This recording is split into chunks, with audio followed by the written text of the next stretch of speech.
Things just got worse and worse and worse as the night went on. Again, valiant effort down the stretch for the Bucs.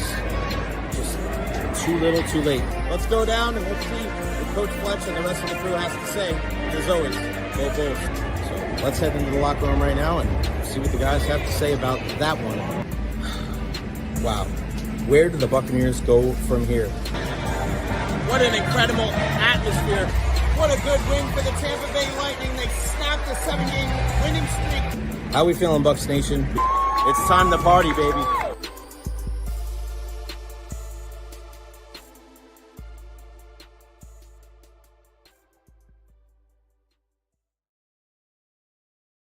What is going on, everybody? Happy Friday. It's a Victory Friday here in the Tampa Bay area. Welcome to the Recher podcast. Wow, this show came together. It's a big one today. It is a huge show, a ton of guests on the program. I'm feeling good, and I know you are too. Shout out to Benny, who is first, Dolan as well, David, Terry, 7 in a row, Jay-Bird, you bet your sweet ass, 7 in a row for the Tampa Bay Lightning. More on that here momentarily. Follow me on all social media platforms, Facebook, YouTube, Twitter, Twitch, TikTok. I am everywhere. Like and subscribe on YouTube. Let's get those numbers up higher, higher, higher. Like Creed said, can you take me higher? Yeah, you know, Creed pretty good, man. Underrated band, if you ask me. Let's take a look at what we have in store for you guys today. I don't know if you saw this on social media, but the guests are rolling in right away. 12:10. TJ Rives is going to join us. Buck sideline guy. He's on the sideline for every single Buccaneer game. He is their sideline reporter. He's going to join us again at 12:10 to talk about Jon Gruden being brought back into the Buccaneers Ring of Honor. We'll also talk all things Bucs with him. And, you know, he's all over the boxing, and there's a big match this weekend. Javante, I can't wait to hear what TJ has to say. Can Tank stay undefeated? He'll join us here in a bit. Daniel Gallen is going to join us at 12:40. Where have you heard that name before? He's the guy that covers Penn State, Nittany Lions, up there for 24/7. It seems like a lot of people are looking at Abdul Carter as possibly being the number 1 overall pick. Not Shedeur Sanders, not Cam Ward, Abdul Carter. So what does Daniel have to say about the Nittany Lions pass rusher that was able to, in the final game, he was out there with one arm wrecking shop? We're going to get a in-depth look on what a team would get if they drafted Abdul Carter with that number 1 overall pick. At 1 o'clock, the venerable Tony Saladino tournament is this weekend, and next week, the best spring break tournament in all of high school baseball. We're going to have Eric Beattie from Strawberry Crest, Eric Luksis from Sickles joining us on the program. These guys are best friends, and they're going at it tomorrow. It is going to be fantastic. I cannot wait. If you've never been to the Saladino tournament, you got to go check it out. It is a lot of fun. 1:30, Jon Ledyard joins us. You remember Jon from his time here in the Tampa Bay area at Pewter Report, but you want to talk about guys that know ball? Jon knows ball. We'll talk all things Bucs, NFL Combine, NFL Draft with our guy, Jon Ledyard. And then at 2 o'clock, we ended off in a big way. The one and only Jonathan Coachman. The coach joins us at 2 o'clock. You remember Coach from his days with the WWE and also with ESPN.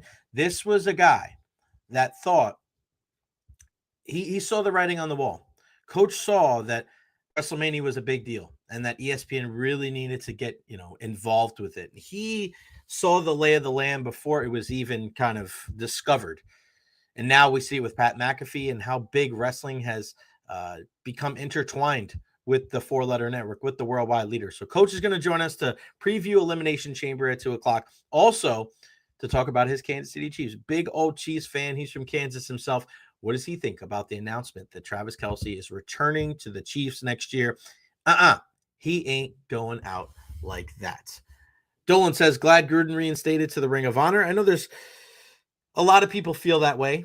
I got to be honest with you. I have mixed emotions. I really do. I know I am in the minority of this situation because a lot of people are just looking at him as the coach. But, I go back to why he was taken out of the Ring of Honor in the first place with that email that was sent and, talking about Delmaurice Smith and his lips were as big as Michelin tires. I look at this like one of two ways. One, I look at it as, should we give people second chances? Should we have a modicum of forgiveness? Yes, I totally agree with that. But I also look at the other side of, are there certain things that you can't come back from? When you say something like that, something that's clearly and abundantly racist, and people just kind of sweep it under the rug now that he's back into the Ring of Honor, like I have a really tough time of like balancing that out, because the majority of the people are just gonna be like, hey, yeah, glad he's back. But I know, and people have reached out to me, and there was somebody that I was with last night that was just pissed because, as him and I discussed, he said, Jay, if you sent an email like that, you wouldn't work in this town again. I just really hope that as we're looking at forgiveness and we're looking at giving Jon Gruden a second chance, that we really remember that speech like that, rhetoric like that is unacceptable. It's unacceptable. And I really just hope that it doesn't get lost in the context of things. You guys know me. I'm not a big cancel culture guy. I freaking hate apologies. I think they're useless. I think you say what you say, you do what you do. And I know some people will say, all right, hey, well, we don't want to look through any of your emails. And I'm sure that there's stuff in your emails, Jay, that you wouldn't want people to know. Yeah, I don't care. You can look at my emails. You can look at my direct messages. You can look at, anything. You're not going to find anything racist in there. Sorry. Like, you're just not, you're not going to find anything like that. That's not who I am. That's not how I was raised. That's not the way I speak in private. That's not the way I speak in public. So for people to act like, oh, this was just something in the darkness coming to light and he shouldn't be held responsible. Like, he said it, he typed it and sent it. So the fact that people are just acting and they're like rejoicing, hey, it is what it is. If you want to give the guy a second chance, but I'm not going to look at him like some kind of exalted figure. I'm not looking at him as some kind of role model, because I do look at it in a situation like this where, what do you say to your friends that have a problem with this? What do you say to your friends that aren't cancel culture people, but look at Jon Gruden and go, how could you ever trust that guy again? How could you say something like that and people be just like, oh, but it's okay, he won a Super Bowl here? Is that really what's the most important thing? Again, am I going to lose my mind over it? Am I going to be one of those people that's just going to like, it's going to ruin my day? No, but you bet your sweet ass it's not something that I'm going to forget. And I'm not going to sweep it under the rug, because I don't care if you said it in jest. I don't care if you said it in a joke. I don't care if you said it in the email. Something like that is unacceptable. And if Jon Gruden wasn't a football coach and he didn't win a Super Bowl, we'd be having a much different conversation today. But he did some good things on a football field. He won a Super Bowl. And a lot of people are kind of just like, that stuff doesn't really matter. It matters to me. And I know it matters to a lot of people. And just because those people weren't as vocal in the last 24 hours doesn't make what Jon Gruden did right. I still, like, it's been a difficult situation for me. It's been a difficult situation since that came out. My friend was like, this is really eating you up. And maybe more than it should, right? Because I don't, does it directly affect my day? No. Do I have a decision in the matter? No.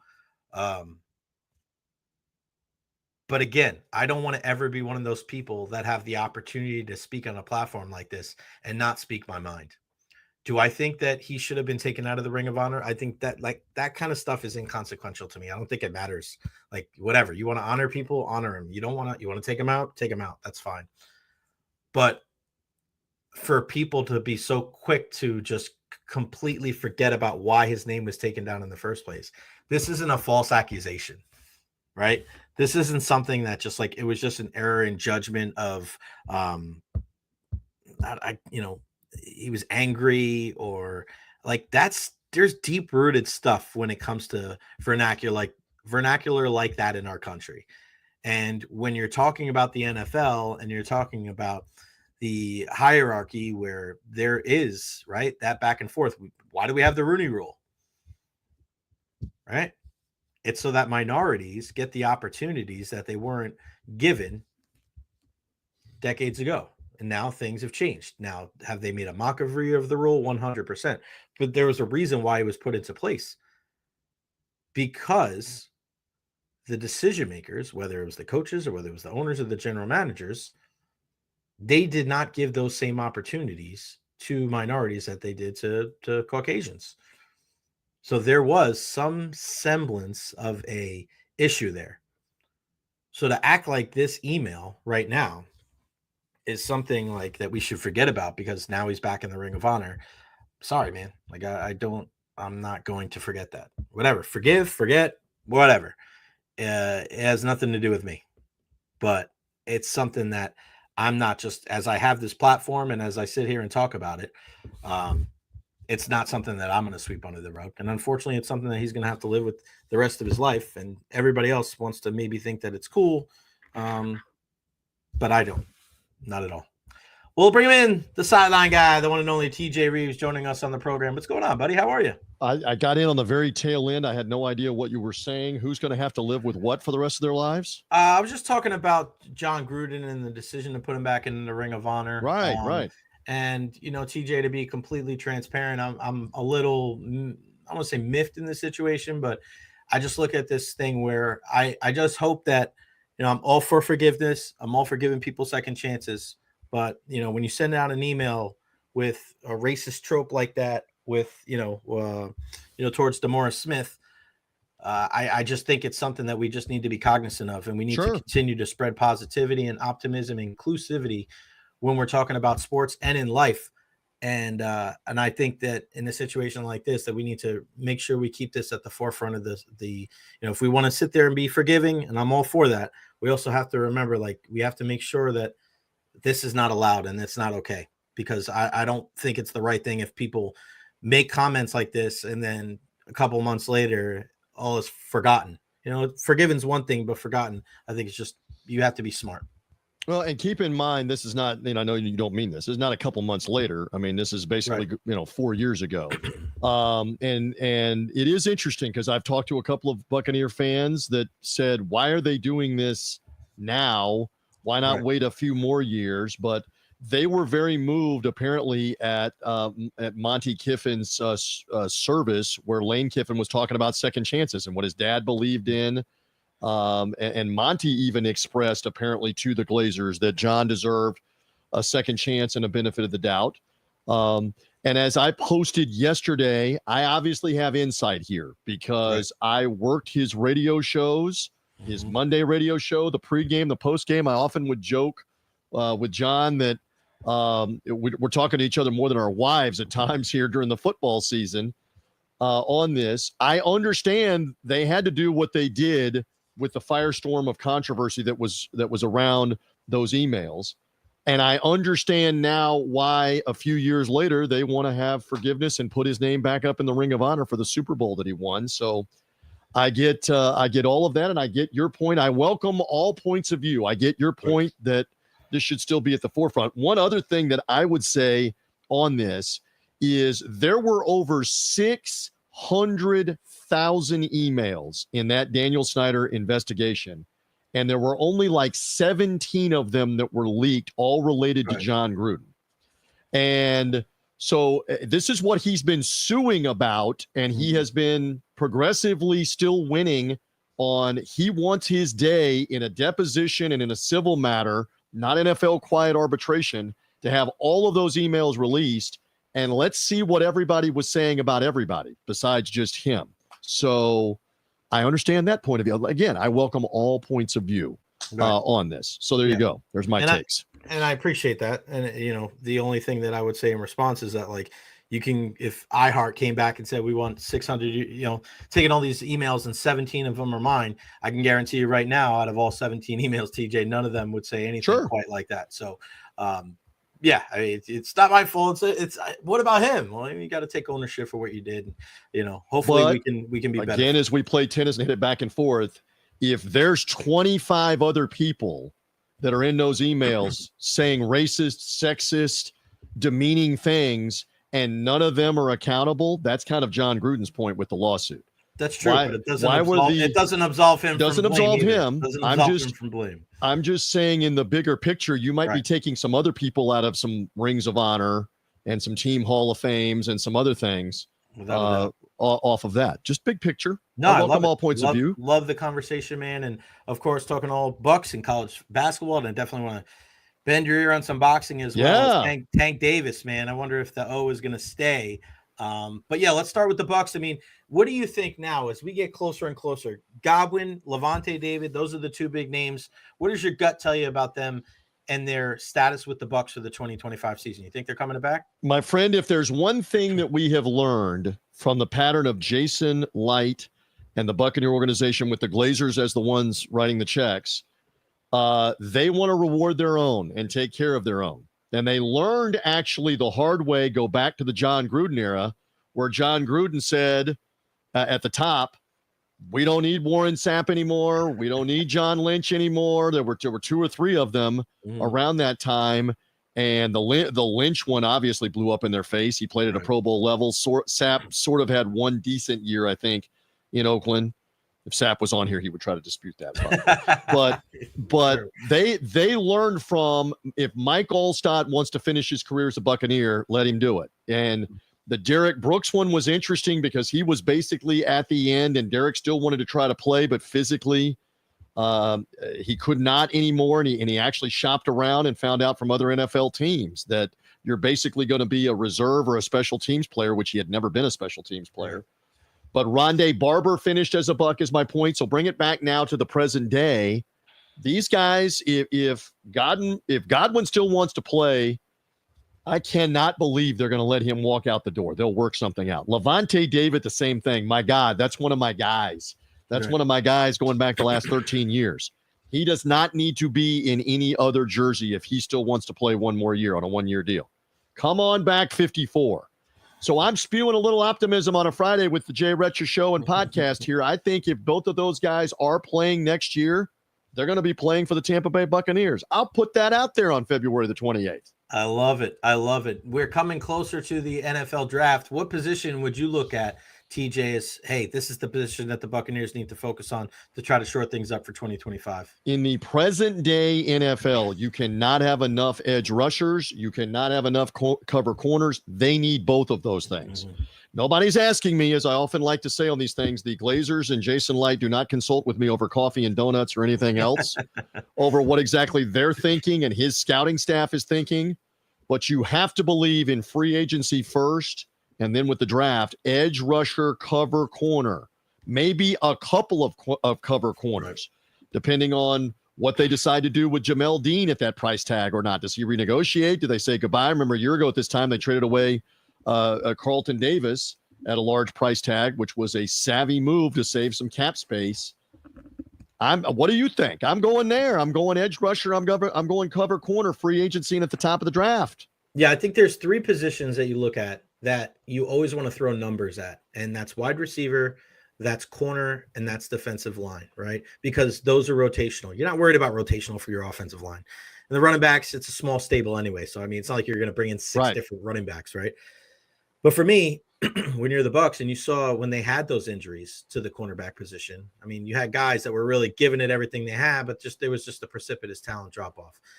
The one thing that I look at with the Bucs, and it's the difference between them being a division winner and a Super Bowl contender, is the pass rush.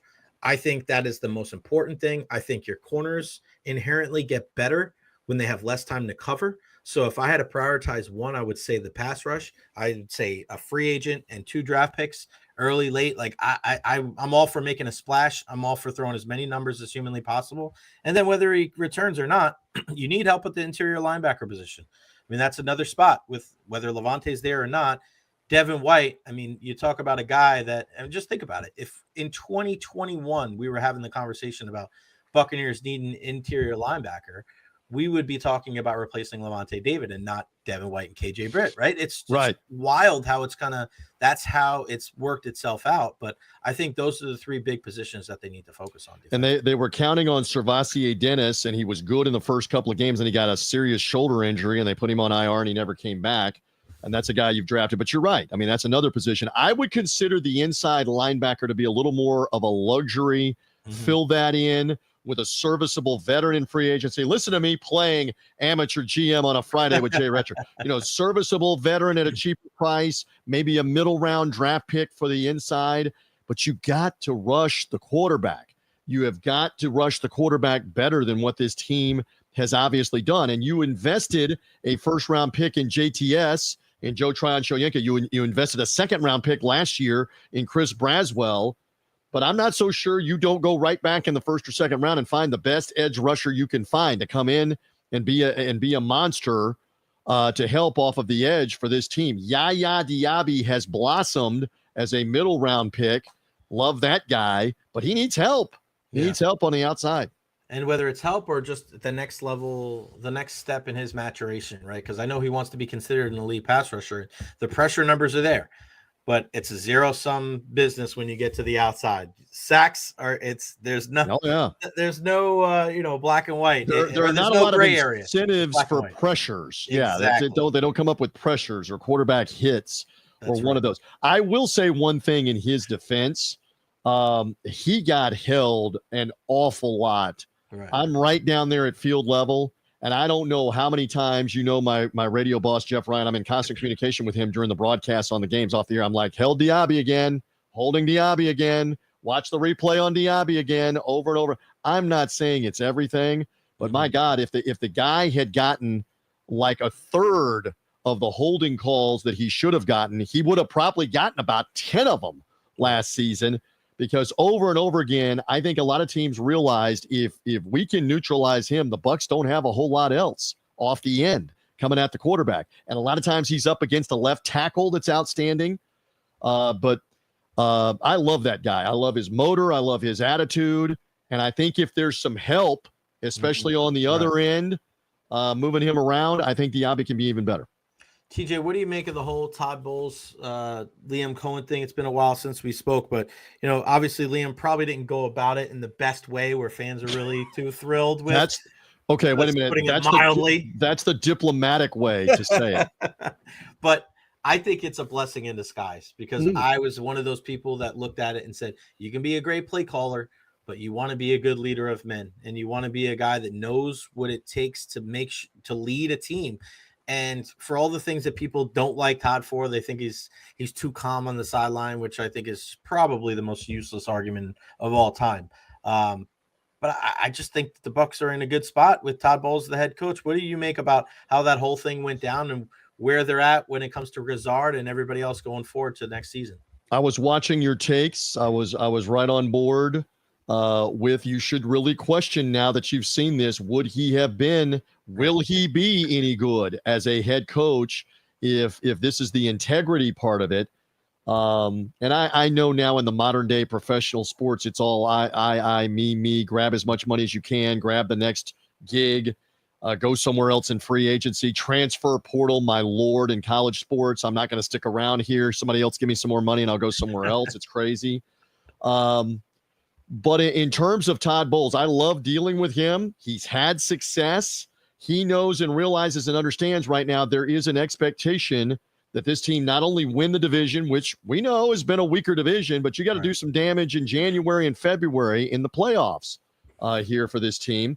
And you have another offensive coordinator now. That's nothing new. How about 8 consecutive years that Baker Mayfield's got a different offensive coordinator? You're trying on him yet again. You're definitely giving him a challenge, but I think he's ready to accept it.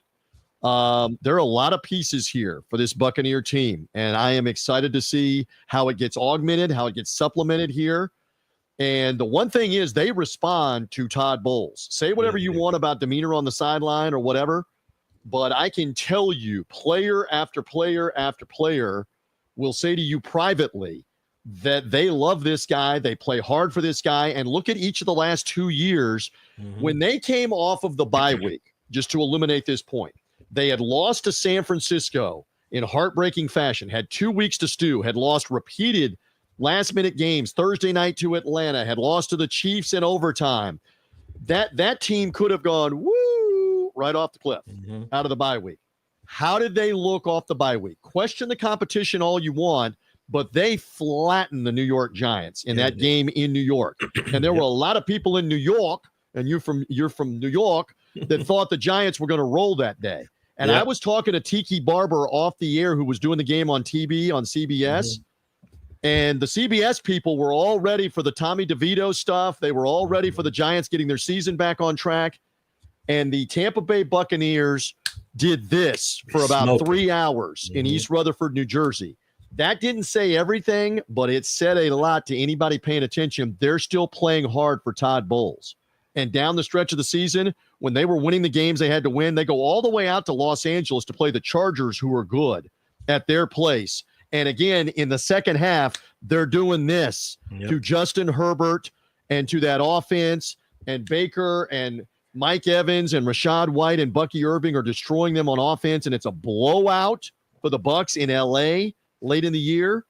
Again, they play hard for that guy. They did play hard for him at the end of the year, and there's something to be said for that. You got that right. I remember that second half of that Chargers game. They took Justin Herbert out of the game. I mean, they just took him out because they were just like, we can't keep doing this right now. We're just banging our head against the wall, which I think is a And who had that, by the way? Buccaneer blowout in the second half in L.A. But again, we only need to I love the fans. And I did sports radio. You did sports radio for long. I did sports radio with the calls forever. And fans think they know, oh, the locker room is terrible. They've lost the locker room. Who wants to play for that guy?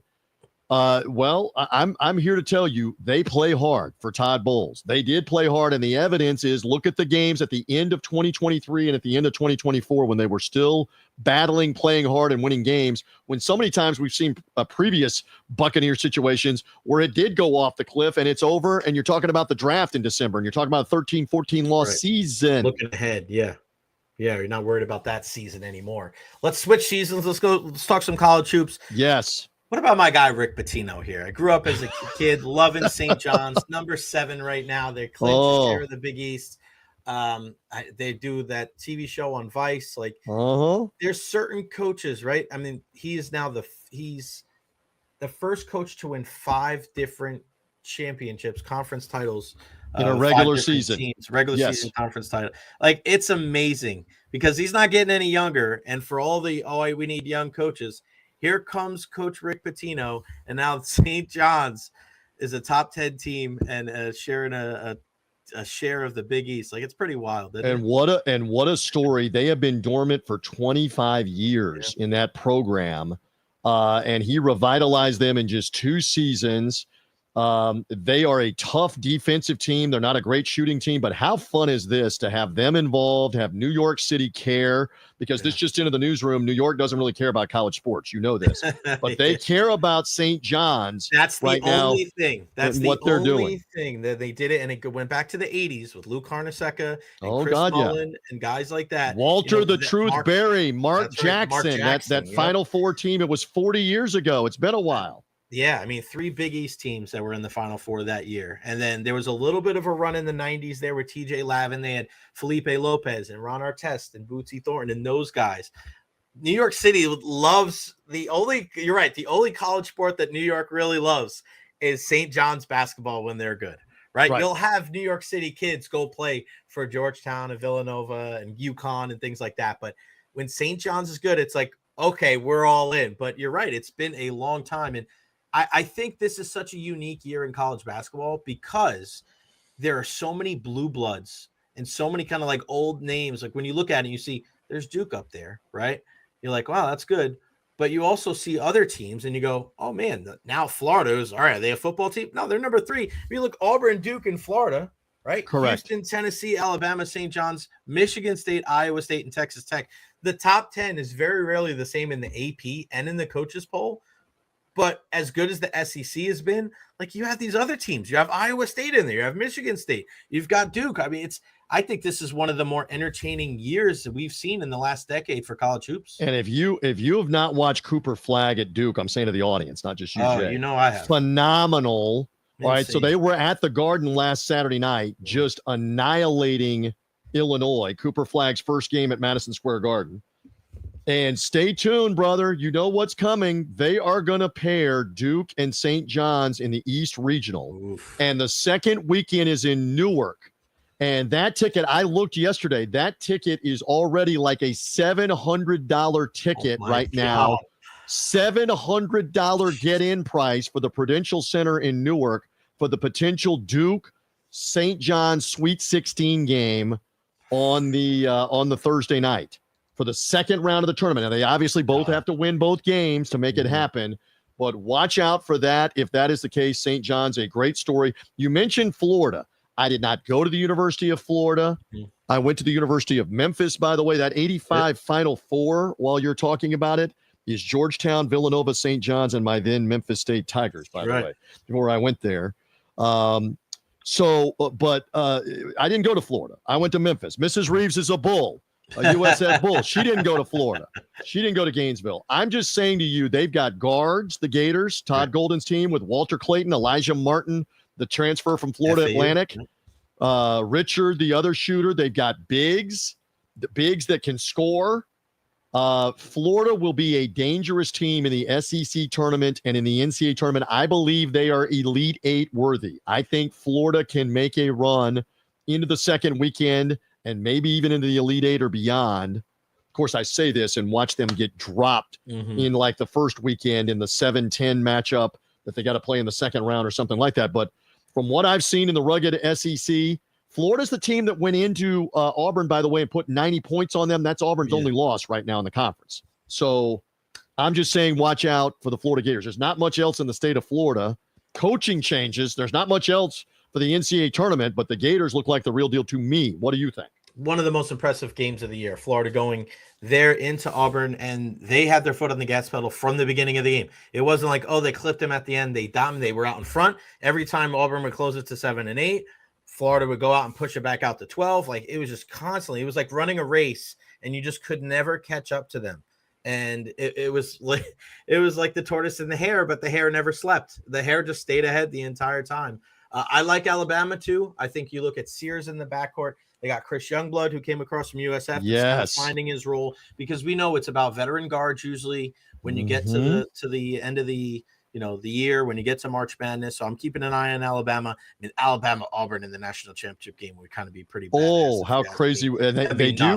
They finish the regular season with each other. The Iron Bowl. How about Alabama? I'm not making excuses again. I didn't go to Alabama. All right. But how about Alabama's end of the year schedule? They're at Tennessee tomorrow afternoon, but Alabama played Kentucky last Saturday at home. Alabama played Mississippi State from the top 25 this week in their second game in the midweek. They're playing at Tennessee tomorrow. Then they host Florida, Jay Recher. Then at Auburn. That's the last 5 games of the regular season. Then go play the SEC tournament in Nashville. And how long do they stay alive for? It's going to be harder to win that SEC tournament probably than that. What a brutal schedule for that as well, my friend. And it was last month when my parents were in town. Tennessee, I think, were the 6th ranked team in the country. They had 4 SEC losses. Like, that should just tell you everything you need to know. How tough they are. Before I get you out of here, tell me Tank Davis, he's the main event this weekend. Gervonta, I mean, look at the lightweight. A lot of people look at him as the number 2 lightweight in the world. I mean, I still, kind of looking, all right, who's his next challenge after this one? I think he's probably going to come out on top. Obviously, they have to go out there and box. But, I mean, Tank Davis is one of those names. He's one of the more popular names in the game, and he wants to keep that O.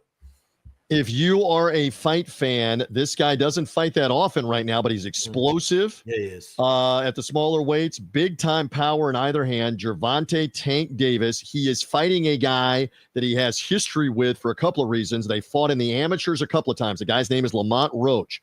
Roach is a world title holder in the division below, junior lightweight. Roach also from Washington, D.C., Davis from Baltimore. Those two areas do not like each other. Why this fight is not in D.C. or Baltimore, I don't understand. It would be bedlam if they had it there regionally. But Tank Davis has drawn wherever he's been, whether he's been in Atlanta or Las Vegas or Texas. Now he's fighting at the Barclays Center for like the 3rd time in his career. They're expecting, this is already out there, Jay Recher. We're talking about it on your show and podcast. The largest live gate ever for any sporting event, not concerts, for any sporting event, any Brooklyn Nets game, college basketball, the WWE, whatever, inside the Barclays Center. This is going to be the largest live gate they've ever had for what they're charging for the tickets, the amount of revenue for Gervonta Davis, Lamont Roach tomorrow night on pay-per-view. I know it's a pricey pay-per-view. It's like $79.95. But this guy is a big-time puncher at the lightweight division. I want to see him step up to bigger and better fights here in 2025. Let's see if he gets this one in March. And maybe do we get the name that you like, the name Shakur Stevenson down the road? That's the name you want. The prodigy, right? You look at so I think you go either one way or the other, right? Because when you look at the rankings, you look at the lightweight, and there's a lot of times you look like, oh, you cleaned out the division. This is an opportunity to like win this fight, and you can either go legacy fight and fight Lomachenko, who's right behind him in the rankings, who, in my mind, one of the best fighters of this generation, or do you go with the future, right? Because Tank is 30, right?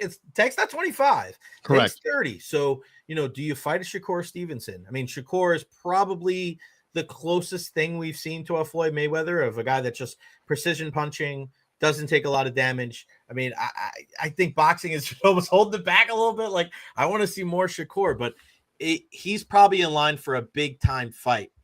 Well, I mean, probably. Yeah. So he fights here in February.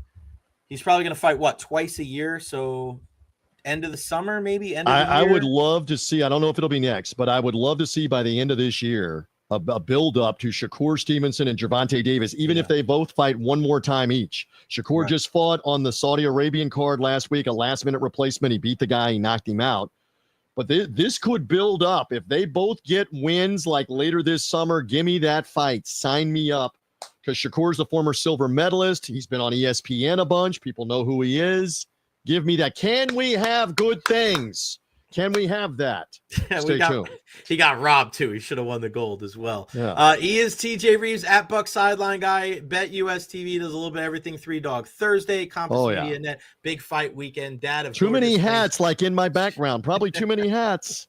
More hats or more shoes? We never know. I don't know. I don't have any. You know what? I only have like 2 pairs of shoes. You got all the shoes. You got all the colorful shoes. I literally have like 2 or 3 pairs of shoes. I got a lot of hats though. Back there in the background. I love talking Bucks with you in this offseason. College basketball have me back. The fights as well. That Gervonta Davis fight is pay-per-view Saturday night in and around all the college hoops. You have me back anytime, brother. Keep up the great work. Appreciate it, TJ. Have a great weekend, pal. You too. All right, man. The one and only TJ Rives patrolling the sidelines there for the Tampa Bay Buccaneers. And I love that we can just bounce around and talk a little bit of everything, because that's what you're going to get here on this program. You're going to get local Tampa sports. You're going to get the biggest stories around the country. You're not going to get, well, what is your favorite this of this? And it's just kind of like Mount Rushmore discussions. I know we're not doing that here. That's just not the way it goes. And I feel like if you look at the sports world, there's always something to tap into. There's always something to look into and say, all right, we'll discuss this. We'll turn over this leaf. We'll have an in-depth conversation there. It's not the same old bullshit right here on the Jay Recher podcast. USF softball right now. Josie Foreman gets the first RBI with the double to left. Can we call that the Jay Recher bump? The Jay Recher podcast bump after Josie joined us earlier this week. If you missed that, that's up on the YouTube channel here at Jay Recher, of her discussing what her breakfast order was after a 7 RBI game. But USF there in Texas, they're going to face the number 1 Longhorns. It's pretty crazy weekend. They're going to play them twice. Shout out to my guy, Coach Arnell Scott, out there in Lakeland. I got my Papa Shango shirt on today. I was actually watching an interview with Papa Shango yesterday. And if you don't know, if you're a WWE fan, Papa Shango, also known as the Godfather, also known as Charles Wright, the Good Father, Kama Mustafa, one of the more well-rounded wrestlers, 63 years young. He looks fantastic. And I was watching an interview with him yesterday. That guy never has a bad day. He's always smiling. I'm a huge fan. And the crazy thing about this shirt is the person that bought me this shirt was my little sister. And we went to a WWE Superstars taping probably 30 years ago, and she was petrified. She was so scared of Papa Shango. She tried to hide underneath the chair. I say I was probably 10 or 11. She's 4 years younger than me, 6 or 7. And she was so scared. And every single time I tried to scare my sister when I was a kid, I would just play the Papa Shango music or show her a picture. And ironically enough, this many years later, one of my Christmas gifts from my lovely sister, she gets me a Papa Shango t-shirt. So That'd be great to be able to have a conversation with him one day and to be able to tell him why I got this shirt and the impact that he's had on my sister, because me being a big WWE fan, she could, from that day on, she was like, if those are the kind of people that you have in the WWF, I want no part of this. She didn't care about Bret Hart or Shawn Michaels or any of those guys. It was Papa Shango that was burned in her brain. All right, a lot to get into. NFL Combine is on the tip of everybody's tongue. And let's bring him in. Daniel Gallen joining us 24/7 up there, covering all things Penn State. What's going on, brother? How are you?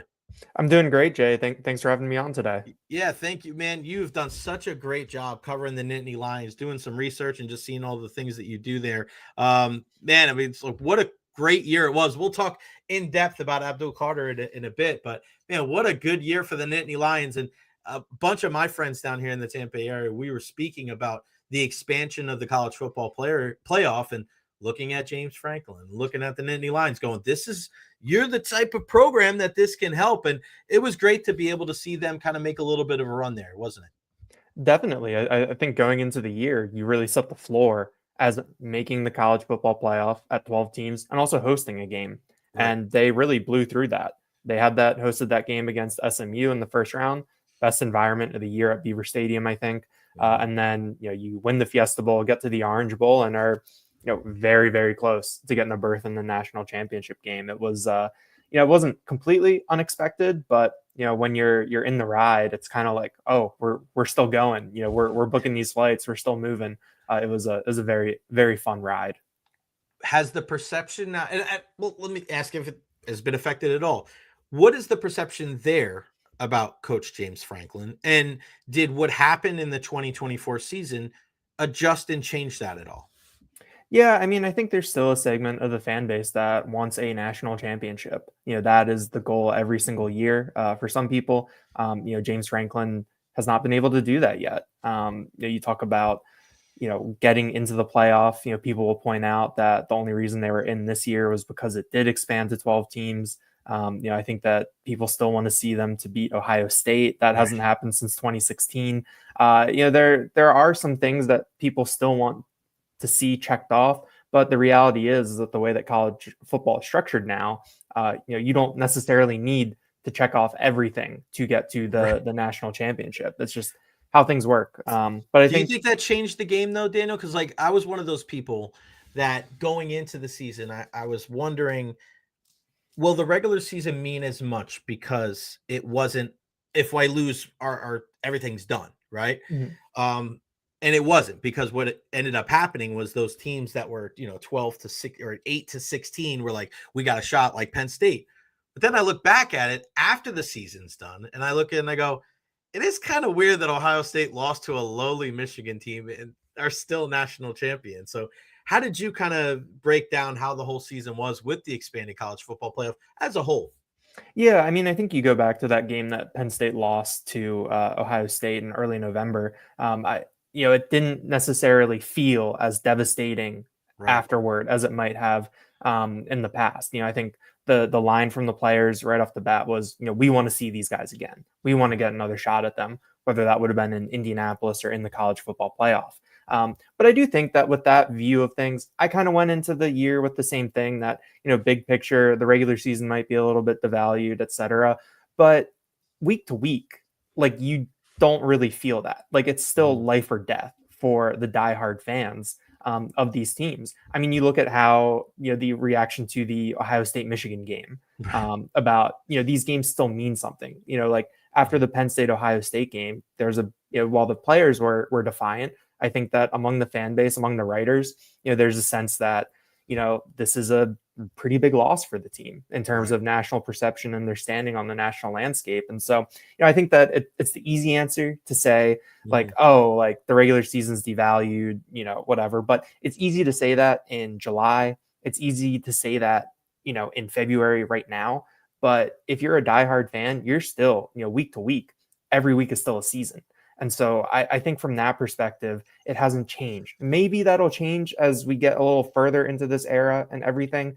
But I mean, I still think that everything still means a ton because you only get so many of these games. Every game is still such a big deal. That's the way that football works. So now going into next season, what are the expectations, whether it's for the team, whether it's for James Franklin himself? Because now we talk so much about the adjustments in year one of the expanded college football playoff, but we also don't know how expectations from year one to year two are going to be for those teams that, whether they lost in the first round or not, that ended up making the college football playoff, because we've never gone down this road before. Yeah, I mean, expectations are sky high. I know we're going to talk about the combine, and there's a big deal about the players who are there in terms of Abdul Carter, Tyler Warren, KJ Winston. But I think from a certain perspective, it's a bigger deal for Penn State, who isn't there. Drew Aller, Nick Singleton, Katron Allen. Like, they got a ton of these guys to come back for either their senior years, fifth years. In some cases, guys are back for their sixth years, with COVID eligibility. So Penn State was able to retain a ton of key pieces who are going to play big roles for this team this fall. They also made some big moves on the coaching staff. You get Jim Knowles over from Ohio State. That's a coup. I mean, I think that kind of signals Penn State's intentions on the national landscape. And then you see they lose Jalen Sider, their running backs coach for the past 7 years. He goes to Notre Dame on Super Bowl Sunday. Less than a week later, Penn State hires Stan Drayton, who developed Bijan Robinson, going back to Brian Westbrook in the late 90s at Villanova. Someone who just has, Ezekiel Elliott, Carlos Hyde, just has a great track record. So, I mean, Jalen Sider was a very important coach to the staff and, the recent history of Penn State football. But you can look at it and say, oh, Penn State might have upgraded. So it's just been a very serious offseason in terms of the additions that Penn State has made to their staff and how they've been able to retain players. I think it sets the table that, this is going to be a team that is going to be in the mix for a top 4 spot, for a bye, for the Big Ten championship this fall. I like that. And I think having that not be the same Michigan, Ohio State, and having Penn State in there and having Indiana, right? Like, that's good. I think it's good for the sport. Get some fresh blood, get some new faces in there. And one of the things, and this is just a selfish thing, I don't like when you have a really, really good player or a really, really good coach and they never are able to get over the hump. Like, I hate that we have the Dan Marinos and the Charles Barkleys and the Stockton and Malones of the world, right? That I want James Franklin to be able to get his moment in the sun, right? I really do. Like, I just think it would be cool. He seems like a good guy. And, Penn State is battling, man. They're right there. They're on the cusp. They have some good players. They have some good teams. But obviously, nobody better than Abdul Carter and what he was able to do last year. I mean, Daniel, like, that last game, there was no, like, is he hurt? Like, you could easily tell the dude was out there with one freaking arm, and he was still the best player on the field. Before we talk about kind of prospects and like what the forecast of him going forward is, what was it like to cover a guy like that this year for Penn State? It was quite the experience. I think that every time he was out there on that defensive line, you could tell that he was, I think, most times than not, he was the best player on the field when the Penn State defense was out there. Just the level of talent he had, the way that he played. I'm one of those people that I try to not pay attention too much to the officiating over the course of a game. I think that, getting bogged down in that just makes it not fun to watch and to talk about and everything. Yeah. But there's in the Oregon game and the Big Ten championship game, that's like maybe the one time I've been like, whoa, like, this is a problem because of the way that Abdul Carter was playing. I mean, he would get held on, pretty much every single play. He's just that good. Yeah, there was one replay where you saw the guy's hand like inside go like this. And I was like, come on, man. Like, that's right in the middle of everybody. How do they not call that? And I'm an equal, right? I mean, I'm a neutral. I'm looking at that. I'm like, geez, man, how do you could call holding, I know, on every play, but you're right, man. There was some, like, it was almost in slow motion. They're like holding this guy. It's nuts. Yeah, my philosophy is always that it has to take a lot for me to say something. And right. That Oregon game was one where I was kind of like, what are we doing here a little bit? But I think that you just watch what Carter did and how he got better over the course of the season. He's someone who played the first 2 years of his career at Penn State at linebacker before moving down to defensive end last offseason. And he was coming off a 2023 season where he was really quiet. I know he was a first-team All Big Ten selection at linebacker, but he did not play as well as he did in 2022 as a freshman. And so he slides down to defensive end. It was one of those things where James Franklin was, really pumping the brakes on it a little bit during spring, where it was, it's a new position for him. There's still a lot to learn.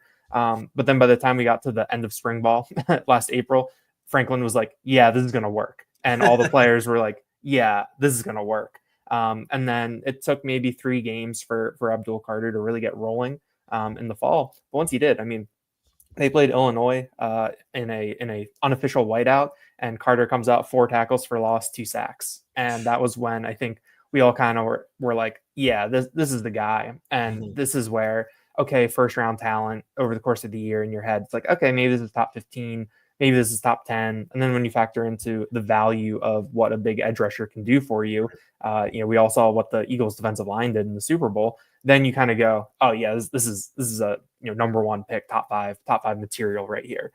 So I think the one thing that stood out to me beyond the raw stats and playing through that injury in the Orange Bowl was over the course of the year, you saw him get better and you saw him take strides and add different things to his game. He's someone who's a student of the game, wants to be great, and I think that really shows through.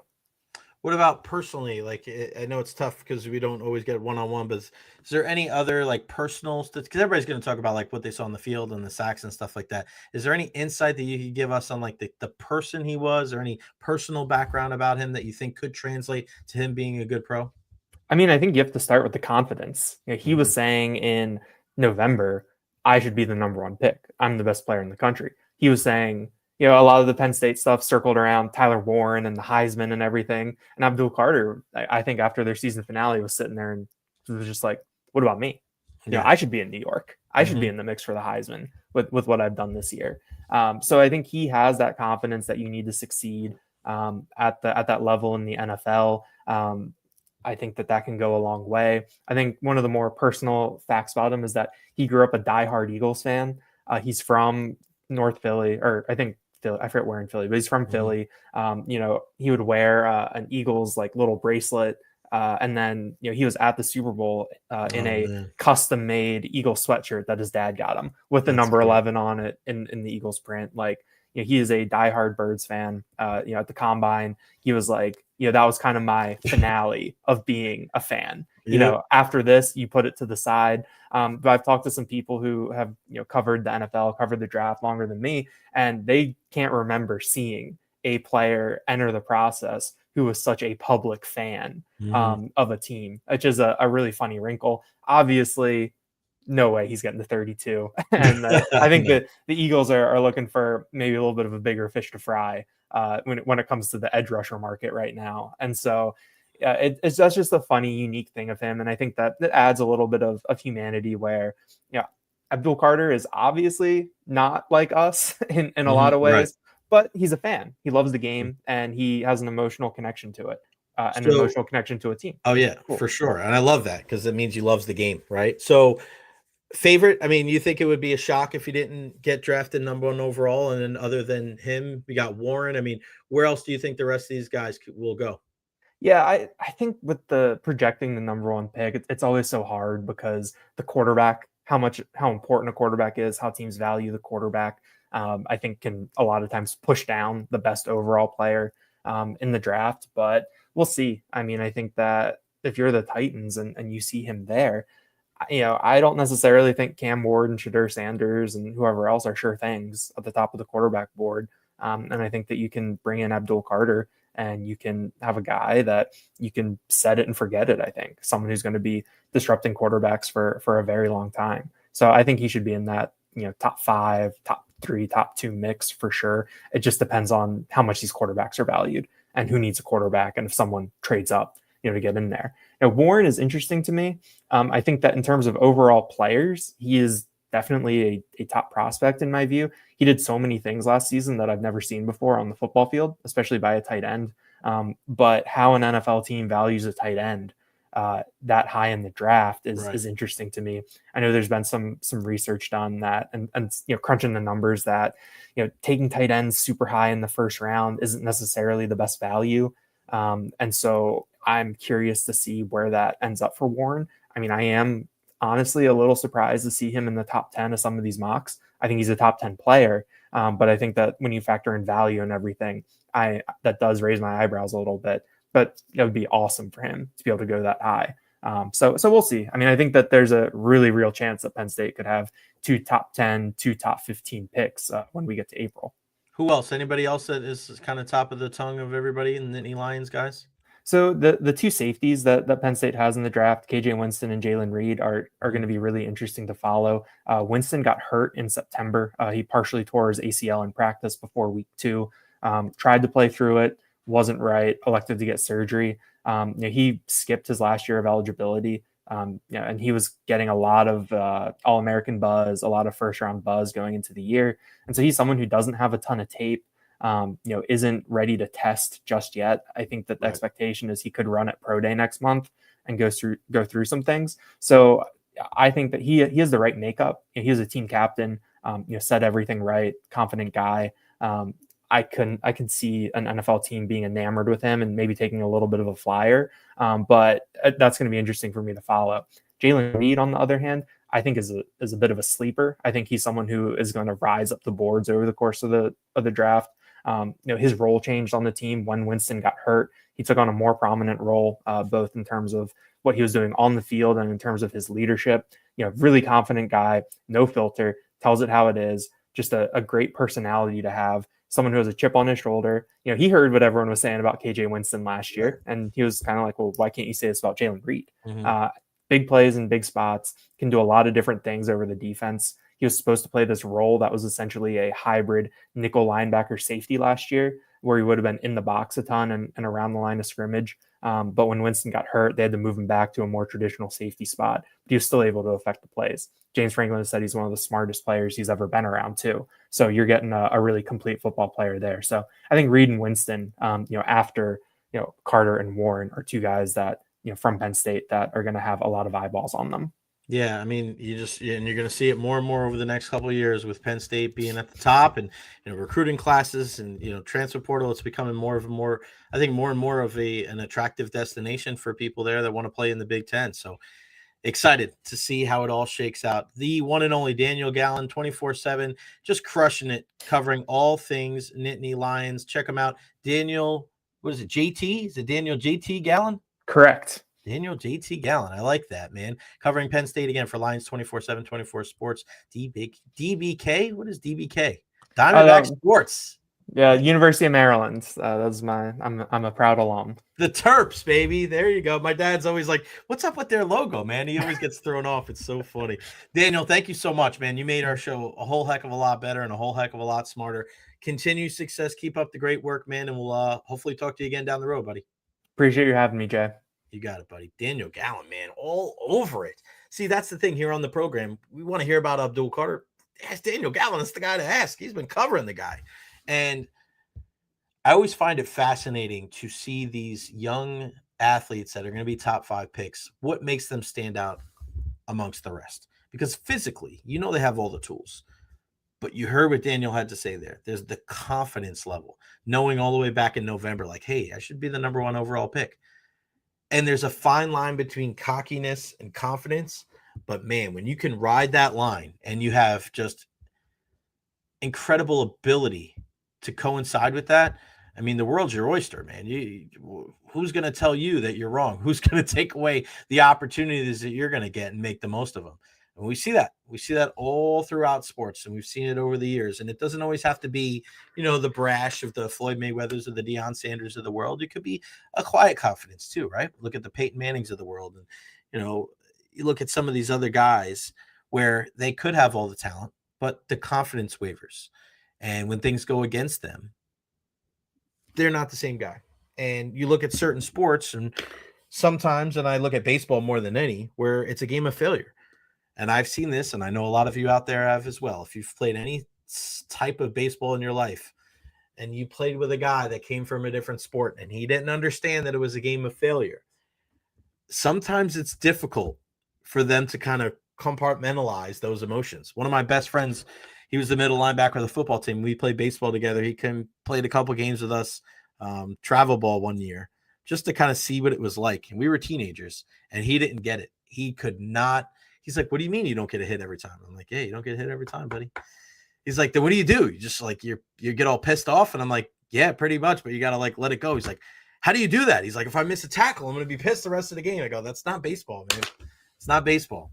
You got to understand that a lot of times it's more about the process than about the results. And you have to just figure that the guys that fail 7 out of 10 times are enshrined in Cooperstown and have their bust in the Hall of Fame. It's not for the faint of heart. It's not for the weak-minded. And that's why baseball to me is just a completely different ball game when it comes to the mentality of the game. And you can tell me how great hockey is, and it's my favorite sport. It's the greatest combination of speed, skill, and strength. I get that. You want to talk to me about football and all those car crashes at the line of scrimmage? That's fine. You want to talk to me about how great basketball players are because they're just huge athletes that look like they're not even from this world? I get that. But baseball up here, I don't think there's any comparison. All right, let's bring him in. Two good buddies of not only each other, but also myself. Eric Beattie, the head baseball coach of Strawberry Crest, and Eric Luksis for Sickles. What's going on, fellas? How we doing? Good afternoon, Jay. Good afternoon, E. Gentlemen, Jay, thanks for having us. E, it's good seeing you, bud. Jay, it's good seeing you too, as always. Yes, sir. Eric and Eric, they're crushing it as always. It's funny, like I put like in the tweet and everything that we were going to preview the Saladino tournament for some reason. I don't know why, even though it's in like a couple of weeks, but you guys play each other tomorrow. I know that's originally the reason why I wanted to have you guys on. So we'll talk Saladino in a little bit as well. But Beattie, we'll start with you. How's the start of the season been for you guys over there at Crest? It's been a little up and down. We've been really good one game a week, and the other game a week we've had to slug our way through some close games. We've got a really good 1 and 2. We've got some good depth in our pitching staff, but they're still finding their way through. So we're working through that. But love my team. Love going to work with them every day. What about you, Luxie? Kind of the same thing. It's been a little bit up and down. We've had some good days. We've had some days that haven't been so good, but, we're trying to figure some things out. It seems like every day, it seems like we're doing something good and we're also doing something bad. So hopefully, we kind of get rolling here and, towards the end of the season can hopefully make a run at this thing. Luxie, I want to ask you first because I've had Cole Russo on, I've had JD on, I've had Joe Urso, and obviously we know how important University of Tampa baseball is here in the Tampa Bay area. Just talk about, just the love that I think the whole city has for UT and just baseball in general from your perspective. Yeah, Eric can probably, attest to this as well, obviously, but it's a family environment, and that's the biggest word that you hear with the University of Tampa baseball is family. And the way that those guys treated me as a player and, the relationships I still have with those guys, we're still in touch with those coaches, on a weekly basis. And, you still see them and, they take you out to dinner. And, I was able to spend a lot of time with them here in the last few weeks. And, a lot of why I'm where I'm at is because of those guys and obviously Eric as well. And, I can't say enough good things about them. It's obviously the best D2 school in the country, but, I'm going to take it a step farther and say it's one of the best programs in the country amongst all divisions. Joe and Sam have really set the table of knowing how to do things the right way. And it's, they've got standards in place and those standards seem to be upheld year after year, which is really embrace that culture over there at Tampa. Yeah, Eric, Beattie, I think that's, you and I spoke a lot like last summer about the team and just everything with Joe and wondering like where his future is going to be. And, he's staying there. He was rumored to go to USF, but he stays with the Spartans. But I think the secret sauce when you look at that team really is kind of that family dynamic. And, we've been there, right, with your wife and your kids. And when you look around, there's so many different alumni and it's not just the players, it's their wives and girlfriends and children. It really is something special there, isn't it? Yeah, absolutely. I think they've just and I think it stems from Larry Marfis, and you walk around a college campus, and I was there 20 years ago now, and there's still 8 or 10 coaches that are still there from when I was there 20 years ago, and that's Right. unheard of at the college level. So obviously Joe and Sam are awesome, a lot of great people there, but I think a lot of it stems from Larry and his leadership. No doubt about it. Beattie, talk about your relationship with Luxie and just how you guys met and just, working with him and coaching against him over the years. Yeah, Sammy called me, it was probably 10 years ago now, and asked me if I needed a pitching coach. Said he had a guy that he thought would be pretty good. So I brought Luksis in, and we talked a bunch of times, and I felt like he was a teammate and a brother and a good friend. And So you guys didn't know each other before then? We didn't know each other. No, Sammy called me Wow. random Wow. and Didn't just know that. kind of told me about him. So we've grown to be great friends and great competitors and great opponents as we get to play that out tomorrow. I know. I mean, Luxie, what is that like to be able to, you kind of learn the landscape? I mean, because I remember coaching against Beattie myself years ago when I was at Freedom, and he did the Phantom IO without a ball one time during our senior night. And that's when Strawberry Crest, the program, was nowhere near where it is today. But just talk about like your growth as a coach and kind of what you learned from Beattie and how you were able to kind of take that and make it your own there at Sickles against a program that's been around a while. Yeah, I've been really fortunate to kind of have good people in my corner. It started with Joe and Sam, like we just said, and I reached out to those guys as soon as I was done playing. I'm like, hey, like I've watched you guys for years, and this is what I want to do with my career. Is I want to be a baseball coach, and they made that call for me, and I was able to kind of get in front of Eric, and we kind of hit it off from day one. And that was probably the best thing that happened to me was going to coach for Eric. I was there for 2 years and didn't really know what I was getting myself into at first. You're a young kid, you just graduate college and have never coached before. I know I love baseball, the X's and the O's, I felt pretty strong about that, but I didn't know how to lead a team. I didn't know how to structure, certain things that it takes to be a head high school coach. And, when you first get out of the gate, you just think I'm going to coach baseball. Well, there's a lot more to it than just coaching baseball. There's a lot of hats that you have to wear. And, I was able to kind of just from afar for 2 years, just kind of watch how Eric did things. And a lot of what he did came from Tampa, but then he makes his own special twist on certain things. And, I saw a lot of things that were to be desired. And, I knew down the road, at some point, if I was going to get a head job, I was going to, beg, borrow, and steal a lot of the things that we did together at Strawberry Crest. And, I've been fortunate enough to be able to do that over here at Sickles. And, if I were to, take a bet on what their practice is going to look like today, it's going to be pretty similar to what we're going to be doing today. And our structure tomorrow morning is going to be pretty much the same, and might have to change up a couple things because I think we think very similarly in certain areas. And, I think that's part of the reason that we hit it off. But, that 2 years at Strawberry Crest, was a big blessing for me. Luxie, what would you say if people say, describe your team in 3 to 4 words every single year? Is it the same or is it different based on the group? It changes year to year, but, there's certain standards that you have, and those standards have to be, upkept, and it's up to your leaders. We've been fortunate to have some good leaders, and, when your leaders are oftentimes your best players, it helps out a lot.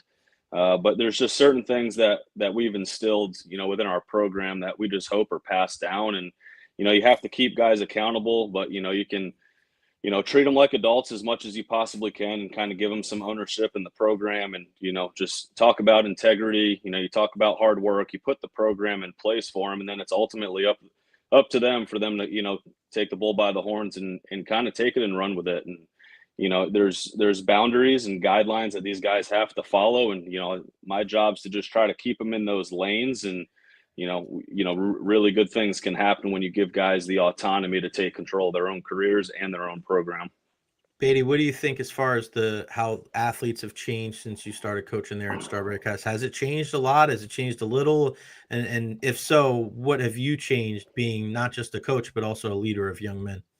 Yeah, I do think the general younger population has changed a little bit over the last 16 years since I've been coaching, but I'm a lot different too. I think there's areas that I'm way better in. I think there's areas I still need to get way better in.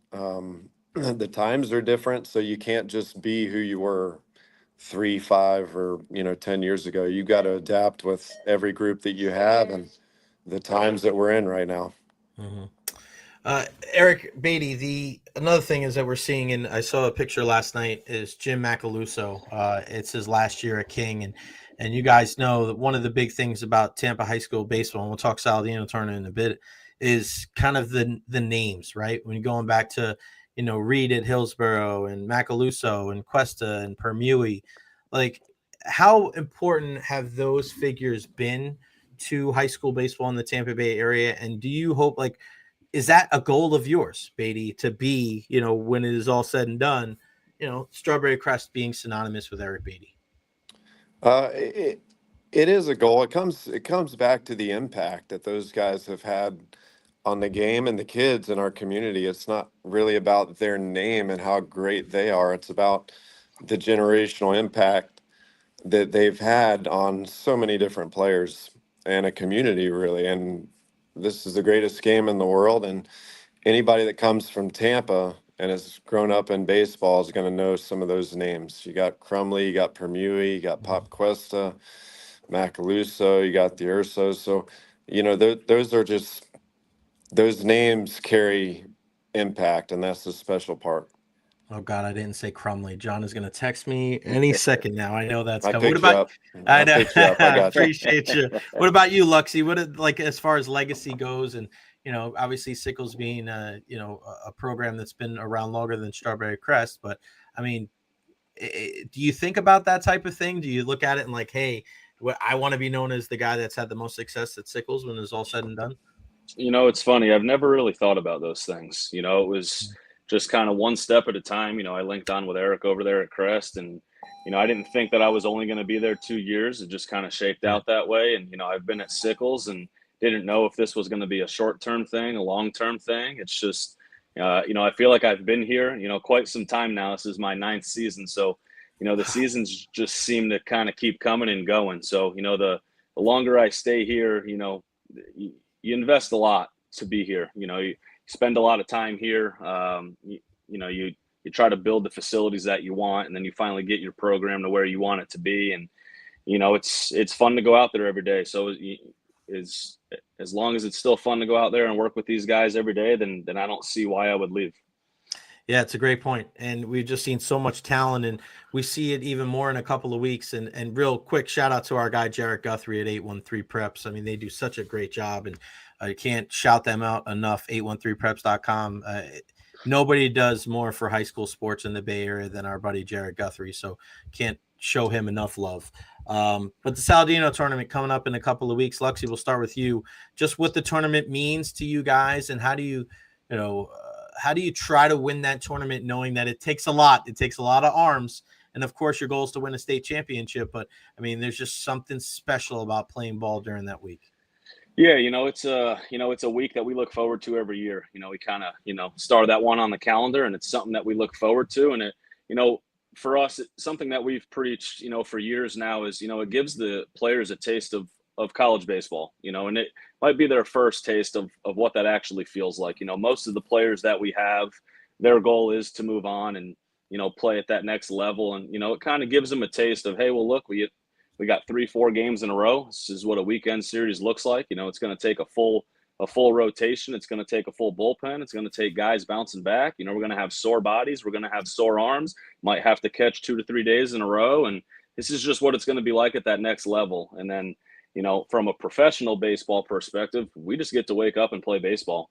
Right. It's all about baseball for that spring break. We don't have to worry about going to class. And, so those are some of the things that we preach. And, ultimately, like, this is something that you want to win. Like, in my tenure here, we've been close twice. And it's one thing that we haven't done was win that Saladino championship, or at least that's something that I haven't done here. Back in 2001, 2002, Sickles won back-to-back, but since then we haven't had one. So that's something that we strive to do every single year is we want to, be the team that's dogpiling on somebody else's field. But yeah, we look forward to it. I think more than ever this year, this tournament is going to give us a taste of what the postseason is going to look like. The whole postseason structure is different this year. You got to win 2 out of 3 in every single regional matchup, and you might have to play a doubleheader on one day and one game the next day, or if you and another coach agree, you could go 3 days in a row. So, I think the structure of playing a Monday, Tuesday, Wednesday is going to give us a taste of what that postseason is going to look like. So hopefully we can figure out a few things and make a run at this Saladino this year. Beattie, what about you, man? What kind of preparation do you take as we get closer to the tournament, just in about 2.5, 3 weeks here? Yeah, a lot of the same stuff. You just gotta, you gotta really figure out who those 3, 4, 5 guys are, and guys have to step up in order for you to make a real run at that. Guys that aren't typically on the field every single night in a 2-game week or a 3-game week, A lot of those games, those close games down the stretch of the Saladino, come down to your depth. So keeping those guys in the game and motivated is a big deal going into that Saladino. All right, we'll have a little rapid fire here. Beattie, who is the best, and it doesn't have to be your team, but since you started coaching, and I'll ask you guys both the same question, who's the best pitcher that you've either coached or faced during your time? And I'm just talking about during your time at Strawberry Crest and Sickles. Who's the best pitcher that you've seen while you were at Crest? Oh gosh. Oh man, there's been some good ones. I think the guy with the most devastating stuff, I'd have to say Tyler Danish. Yeah. Insane, right? I mean, that guy. It's the sinker, the slider, the velo, the strikes, the in and out, everything was there. I remember coaching third base, and he was in the field, and he picked up a ball on the ground, flat-footed, and threw the ball like 90 across the diamond. And you barely saw it, but you heard that damn thing. It was like, oh man, that's just a different type of arm. What about you, Luksis? I got a couple here. One that we've played against, and should me and Eric were both fortunate enough to coach this kid in summer ball, and he's going to be probably a top 5, top 10 overall pick, Jamie Arnold. Mm-hmm. He's a good one. But I'm going to keep this one in house. We've had two superstar arms. We've had a lot of good guys come through, but 2 guys probably stand out. We have the fun argument all the time. Which guy was better, which guy was a better hitter, which guy was a better pitcher. But I'm not going to pick one because I love both of them. But Dylan Eskew and Caden McDonald. Yeah, that wasn't. I knew that was coming from especially Eskew. All right, what about swinging? And we'll go your team. Who's the best hitter that you faced as being the head coach there? We'll start with you, Luksis, at Sickles. Best hitter we faced. Oh man, jeez, there's been a lot of good ones. Kyle Tucker and Connor Scott were 2 really good ones. Yeah, I mean, I'm not saying that I'm taking any credit for Connor Scott, but, he was on my team at 11 years old, boys. What about you, Beattie? I would have to go either Keon Barnum or Kyle Tucker. Either of those 2. So Kyle Tucker hit a ball. We threw a beautiful outside pitch, and he drove it down the left field line, and then he hit a home run down the right field line in the same game. So true, like line-to-line approach and power, and he had the speed to go with it. He was really good. And then Keon Barnum from King was unbelievable too. It's funny that you guys bring them up because I saw Kyle at Saladino one year, and they weren't throwing strikes. It was at Brandon High School, so many scouts there, and they threw a ball that was like 2 feet off, not like 2 inches from the ground, and he golfs one on a line, and the center fielder had his back against the fence, and he just caught it like this, and the ball never got more than like 8 feet off the ground. It was insane. Yeah. And then Keon Barnum, I actually saw him play last summer. He's still playing independent ball. He was playing against the Long Island Ducks in my hometown, and Tampa guy, an unbelievable player. And when I was at Freedom, we played him in the summer one time. Keon went 5 for 5. He had 2 home runs, 2 ground rule doubles, and a ball that hit the top of the fence and came back. I've never – and then we intentionally walked him, I think, 4 times the next game, and his dad was like, "What are you walking him?" I was like, "He just went 5 for 5 yesterday, bro." Like, you want to talk about an imposing figure. That was one of those guys, wasn't it, Beattie? Yeah, no doubt. But Arjun Namal over all of them. I'm going to break the rules a little bit. Dude's going to be a big-time major league player. When you look at kind of the type of players that you've coached over the years, what would you say is the biggest kind of fundamental strength or fundamental flaw? Beattie, we'll start with you, from these players as they come up, because they're playing so much baseball now, travel ball, little league, not as much. But what do you say when you get these players? They may be talented, but just the things that they really have to work on to not only just be a really good player in high school, but also beyond. Yeah, that's a really good question. I think perfecting the simplest things in the game are the most important thing for these kids to get really good at. They all want this epic information and this epic new way of doing stuff, but when it comes down to it, really, to be a great infielder, you got to secure the baseball and get it to first base or get it to second where it needs to go. And I think just embracing the boring is the best thing that these kids could really focus on getting great at. I love that. Luxie, tomorrow you guys take face off, and when you walk up 10 o'clock tomorrow at your place, when Eric gets off the bus, what is that initial conversation like? Like, you're there, you're prepared. Because I always, when I went against my teams, my best friends growing up, baseball, hockey, whatever, there's always like when you first see him, there's like a little smirk or something like that. And then it gets like, all right, now we're settled into the game. How does that like initial conversation go when you're like, you're getting ready? Because as much as you want to be all professional, like, this is still one of your good buddies. How is that like? What is that going to be like tomorrow? Yeah, I mean, it's fun. It starts with smiles. Actually, ironically enough, this already started last night. We had a home game against Leonard. We get off to, we played well last night and get to the 5th or 6th inning, and I feel something hit my head, and I turn around and, it's Eric throwing his little hot dog wrapper at me because he's out scouting our game last night. So, it kind of already started last night, but, it's all love, it's all out of friendship. But once that umpire says play ball, like there's it changes, he's a few times he's been unhappy with what I was doing or things that he thought that I was doing where he's yelled at me before across the field. And, it's all fun and games until the umpire says play ball. And then we got about 2 to 3 hours that we're going to try to go after it. We both really want to win this game. It's a prideful thing. It feels personal, and I still want to prove to him that I can beat him, being that I was his assistant coach, at high school, and his assistant coach as well. And, the Cape Cod Baseball League. And, I still want to prove to him that I can beat him, so that's something that drives me. And, our players kind of get into it too, because they know the history and the backgrounds as well. What's the all-time record, Beattie? Do we know? I don't know. I do. We're what is it, Luxie? What is it? We're 0-0 today, and we're going to be 0-0 tomorrow morning at 10 o'clock. So every day is a new day. What spoken like a man that may not like what the ledger looks like. What about you? So what about you, Beattie, getting off the bus tomorrow? Like Luxie. I'm going to grade his baselines. I'm going to grade his baselines. Make sure they're perfect. You're going to go down. I'm going to let him know about it. Then I'm going to get ready to kick his butt. A ruler and a protractor. I mean, it's going to be a lot of fun.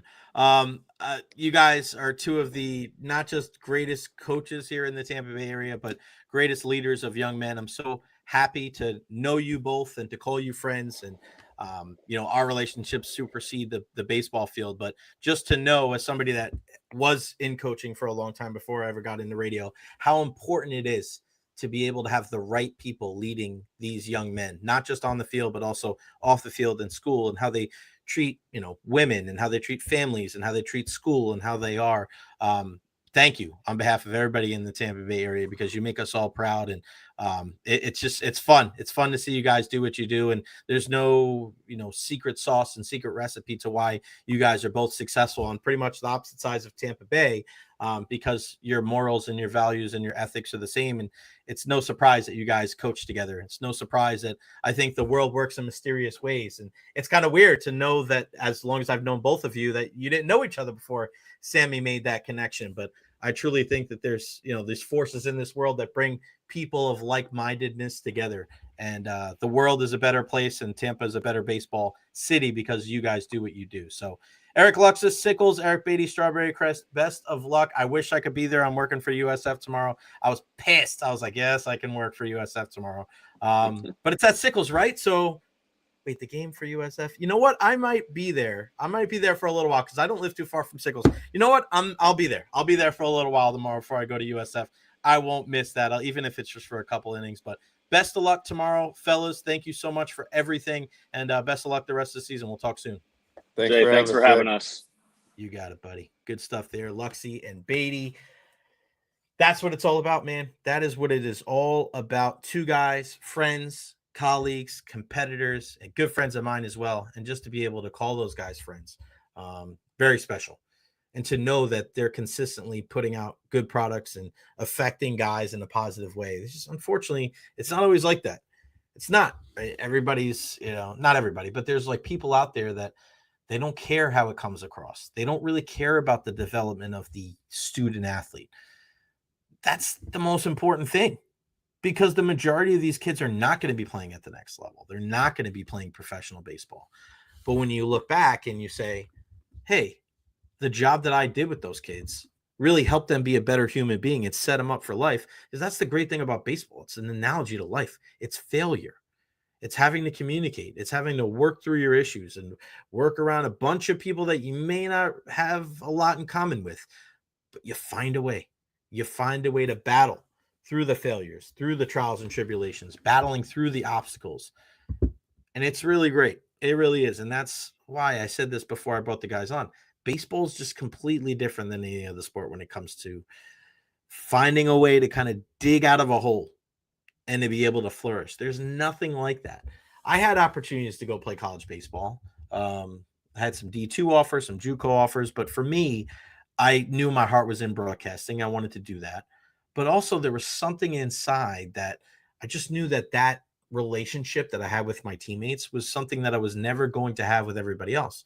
Because for me, growing up in New York, we had the same team from when we were 5 to when we were 18. Same guys, same positions, same lunches that our parents made us that eventually we ended up trading off. Like we still have these conversations today. Like I played with Ryan Grabowski as my shortstop pretty much my entire childhood. And we weren't even that great of friends. We weren't even great friends until after we were 18. Right? It's the same guys for many, many years. And those kind of bonds like that you have on the baseball field, like they can't be duplicated. They can't be replicated. They can't be forced. They can't be faked. Like baseball is such a genuine sport. Like that's just the way it goes, man. You're exposed right off the bat. It's a one-on-one confrontation, pitcher and hitter. It all starts from there. And you could be a good glove man. You could be fast. But eventually baseball teaches you, like, you got to be able to swing it, right? You got to be able to get up there and swing it. And then, okay, maybe you can hit a little bit. But then you got to go out into the field. And if you're a guy, like I remember my good buddy John Rivera, our third baseman, and we were playing Little League growing up. I was playing short. He was playing third. And he said to the third base coach, man, I hope this ball doesn't get hit to me. And I go, John, you know the baseball gods are going to have the ball hit to you. Probably the next 2. And the coach looked at me and he said, you know what's going to happen? John got 3 ground balls in a row. And he booted the first 2 and fielded the third. Because that's just the way it goes. Like it finds you. I don't want it. It finds you. This thing finds you. So it is not for the faint of heart. You have to be ready at all times because baseball is it's just on a different level. It really is. Big shout out to our Tampa Bay Lightning. What a win yesterday. 7 straight victories for the Bolts. Amalie Arena was buzzing last night. And hey, how about a shutout? Number 4 for Andrei Vasilevsky, number 38 in his career. You get a goal from Nikita Kucherov. You get some puck luck. You need that because the Lightning had 0 puck luck in the month of January. February's been much differently, 7-1 in the month. He throws the puck in the middle on the power play, goes off the skate of Uyghur and in. We'll take it. Brandon Hagel, he has the empty netter to make it 3-0, but the big goal was Eric Chernak.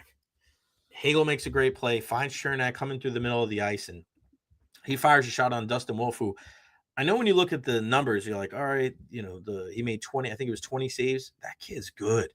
That kid is a good goalie. That's the goalie of the future for Calgary, no doubt. I really, really like what I saw from that kid.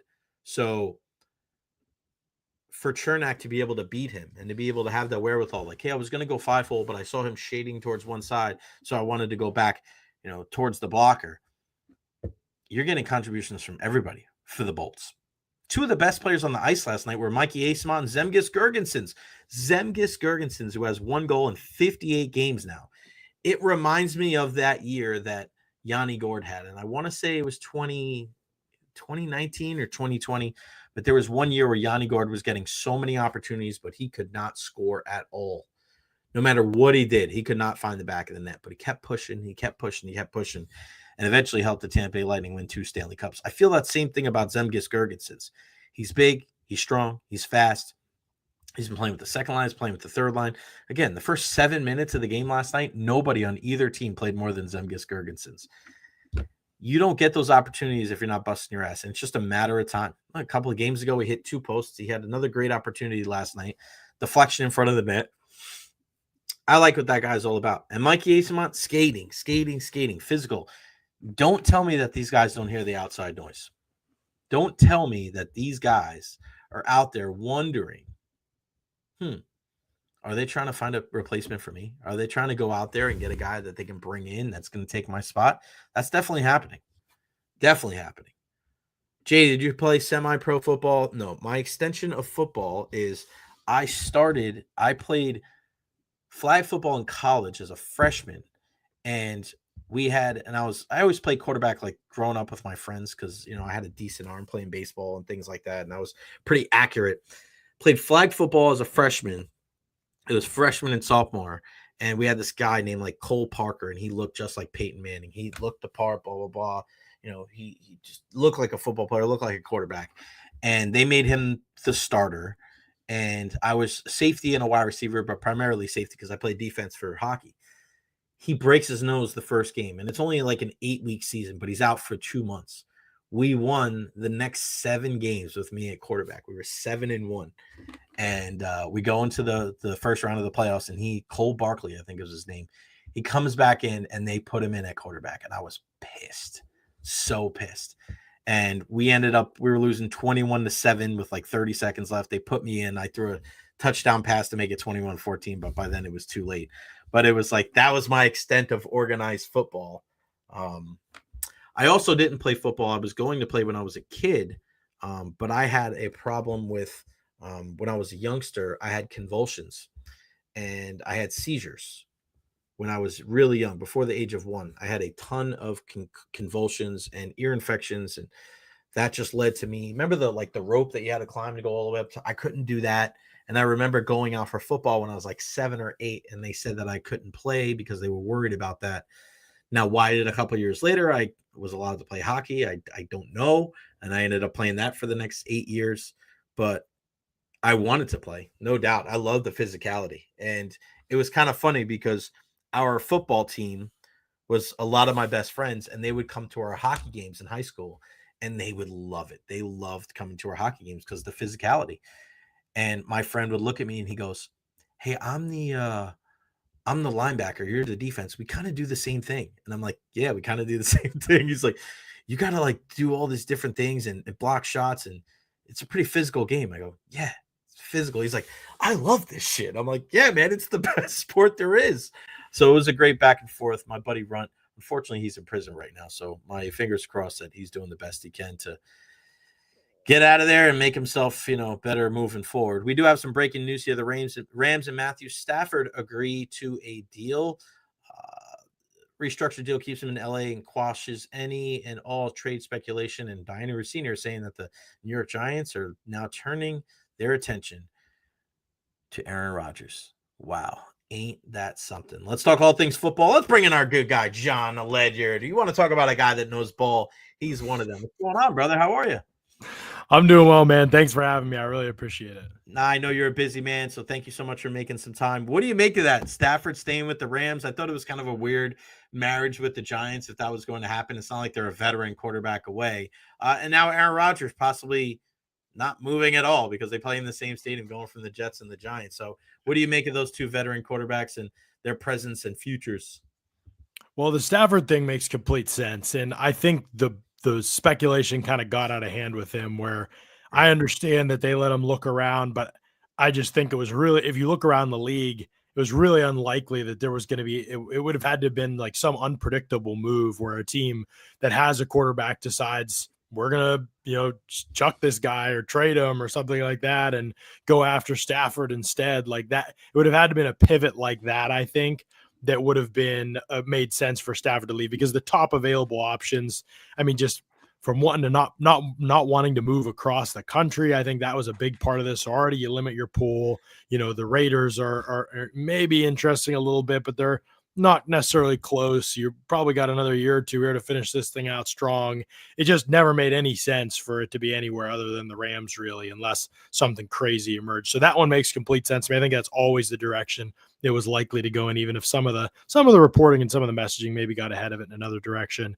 And then with the Rodgers thing, this is just whoever is interested in Aaron Rodgers is just unbelievably desperate and has no other options. That was always how it was going to be this offseason. We've kind of known that since probably midway through last season, it was apparent he's not the same guy.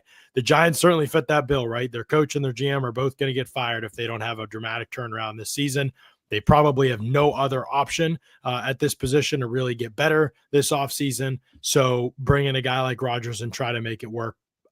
I don't have any optimism for that at all. I think it's a disaster waiting to happen. I think Rodgers needs to hang it up, but they are the one team I think probably at this point that would be desperate enough to try and go after him. So, Rodgers probably doesn't care. He gets to stay in New York. That'd probably be the sweet way to work it out for him if he does want to keep playing. Do you think that would preclude the Giants from taking a quarterback with that third pick? I mean, you look at the options there, and I think there's that growing sentiment that Abdul Carter might be the first guy off the board. But we know Shedeur Sanders and Cam Ward, there's just a lot of differing information. Could teams trade up for him? Could they fall farther? I mean, it's kind of funky, but I wonder if, let's say the Giants bring in Aaron Rodgers, do you think that would stop them from taking one of those other two guys? No, not at all. I think it's a completely separate thing, in my opinion, because Rodgers, he could easily play like 1 year. They really need somebody to save their jobs so that they ever get to do something with whoever they take at 3 if it's another quarterback. That's the situation. So I think it wouldn't relate to it at all. I mean, perhaps they look at it and they just say, we don't like the quarterbacks, and it makes them more desperate to add Rodgers instead. Right. Maybe they love somebody else there that could be a huge piece to their team. So those are possibilities, but if they love one of the quarterbacks, I don't think adding Rodgers will change that. Where do you fall as far as kind of the prospects with Ward and Shedeur and how they stack up with Abdul Carter? If you had the pick for Tennessee, would you go after one of the quarterbacks, knowing that kind of the jury's probably still a little bit on Levis, or do you say Abdul Carter, generational talent, he was that good with one arm in that last game? Like, where do you fall on that? Yeah, I'm taking the best player available for sure, and I don't think that's the quarterbacks. Because to me, I think it's just such a long-term rebuild with the Titans. I mean, they made a lot of mistakes last offseason. I said that at the time, and it actually ended up worse than I even thought it would. The Titans they spent more money on free agency than any other team in the league last year in the offseason. So just and total guarantees, at least, just a totally massive mistake. Calvin Ridley, L'Jarius Sneed, Lloyd Cushenberry, 3 massive contracts that they gave out. Cushenberry was okay. Sneed was disappointing. Ridley was disappointing / the offense was disappointing. He didn't produce at the level they paid him. So just really disappointing outcomes, I think, for spending that much money. Now, the Titans had a ton of cap space, and they still have a ton of cap space. So it's not like the end of the world for them. But now they've got to kind of get to a point where, okay, now we're going to recalibrate. Actually, we're not going to quick fix this thing. We're going to do this the right way. And so for me, I'm just trying to get the best player because they're probably going to draft high again next year. So I'm just trying to add young talent at key positions at the top of the draft, trade down and get more picks if somebody's desperate to come up for a quarterback. But I don't love either of the quarterbacks to that level. I think there's questions about both of them. I do love their quarterback from a class from a couple years ago with the Kenny Pickett and all these guys. To me, they were missing a lot of intangibles that matter too at the position. And I actually think I like Ward and Sanders' kind of disposition. They've got a lot of bravado. I think there's some good things said about their leadership. There are some good physical skills in there, especially with Ward. I think Sanders' physical traits are fine to me. I think people get too caught up with that stuff. To me, it's just like the speed with which you play the game. Is it fast enough? Because if you don't play with an internal clock in the NFL, you're going to get crushed.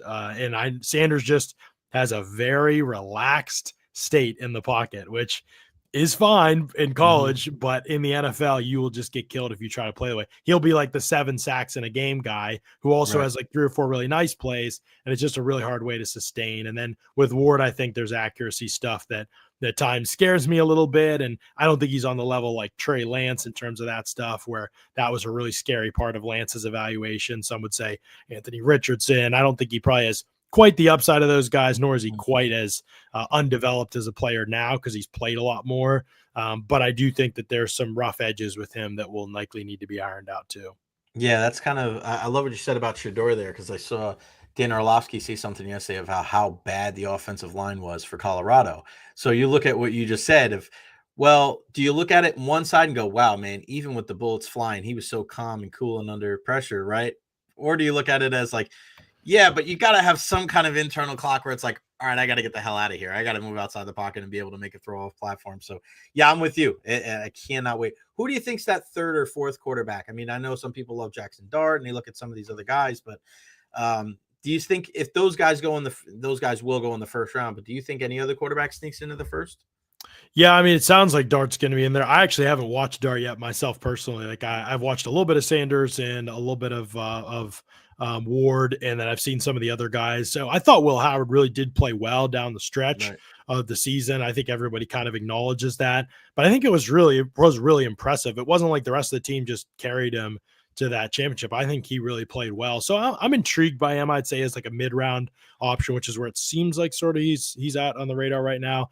Haven't watched the Louisville quarterback enough to really be able to comment on him. I know a lot of people that I trust are kind of lower on Jackson Dart in the draft world, but it seems like teams are higher on him right now. At least some of that stuff in the past has been just smoke and mirrors, and the guy ends up going in the third round, and it's not that big of a deal. But so I would say those are probably the next couple guys that come off the board, and then I think it'll just be eye of the beholder. There probably are a lot of guys that can play in this class at quarterback, like be in the league and have a job. But I don't know if there's a lot of like starting material in this class. And that's where I think teams are going to have to weigh, where do you want to take that risk? Like, do you want to take that risk in day 2 or day 3 of the draft? Or are you going to be one of the teams that risk their first round pick on a guy who could potentially never help your team? It's just a tough year. You need a quarterback. You kind of almost have no choice at some points, but it's hard to feel like super confident in any of these guys compared to past years.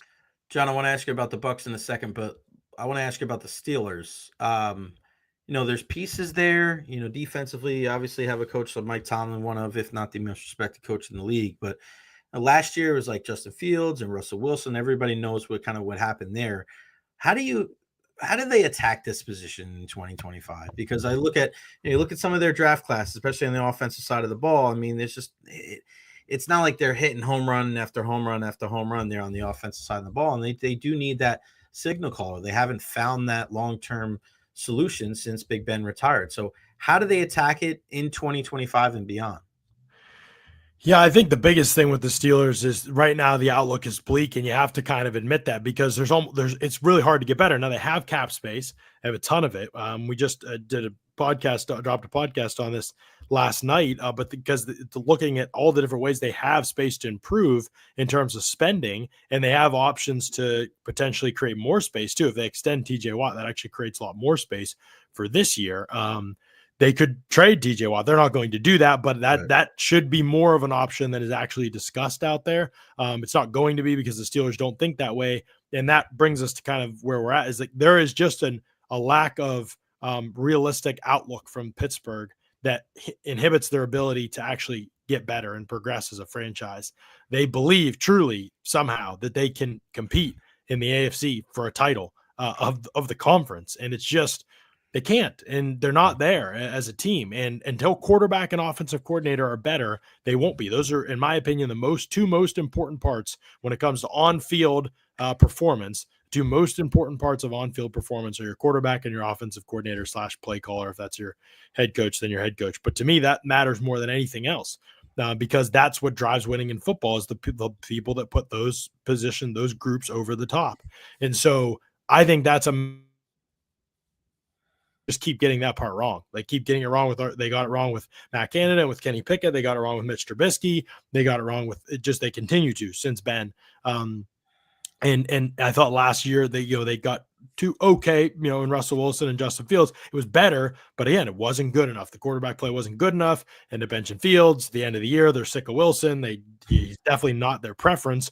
Perhaps they're forced, as we talked about the Giants, into re-signing him, but it's not their preference. So they're just in a terrible spot. They've definitely checked in on the Stafford thing, and obviously now he's going back to the Rams, but he doesn't want to go across the country, as I mentioned. And so they've done their due diligence and at least inquiring about what's out there, but the reality is there's just nothing out there. And Stafford, I don't think many people believed there was a real strong chance he would leave the Rams. So in terms of realistic options, there just continue to not be any for the Steelers in terms of improvement at that position. And they continue to hire poorly at offensive coordinator. And so those two things are probably going to hold them back, even if the defense had been up to the level. I mean, the highest paid defense in the league, and they weren't like an elite defense last year. They were like okay, and there were times they were okay, but mainly because they forced a ton of turnovers. And that is just not typically a sustainable way to play elite defense because turnovers can be very fickle. So they just have to do so many things better, even to raise their floor, and their ceiling, it just seems non-existent unless they could somehow upgrade an offensive coordinator or quarterback, which doesn't seem to be very possible this offseason.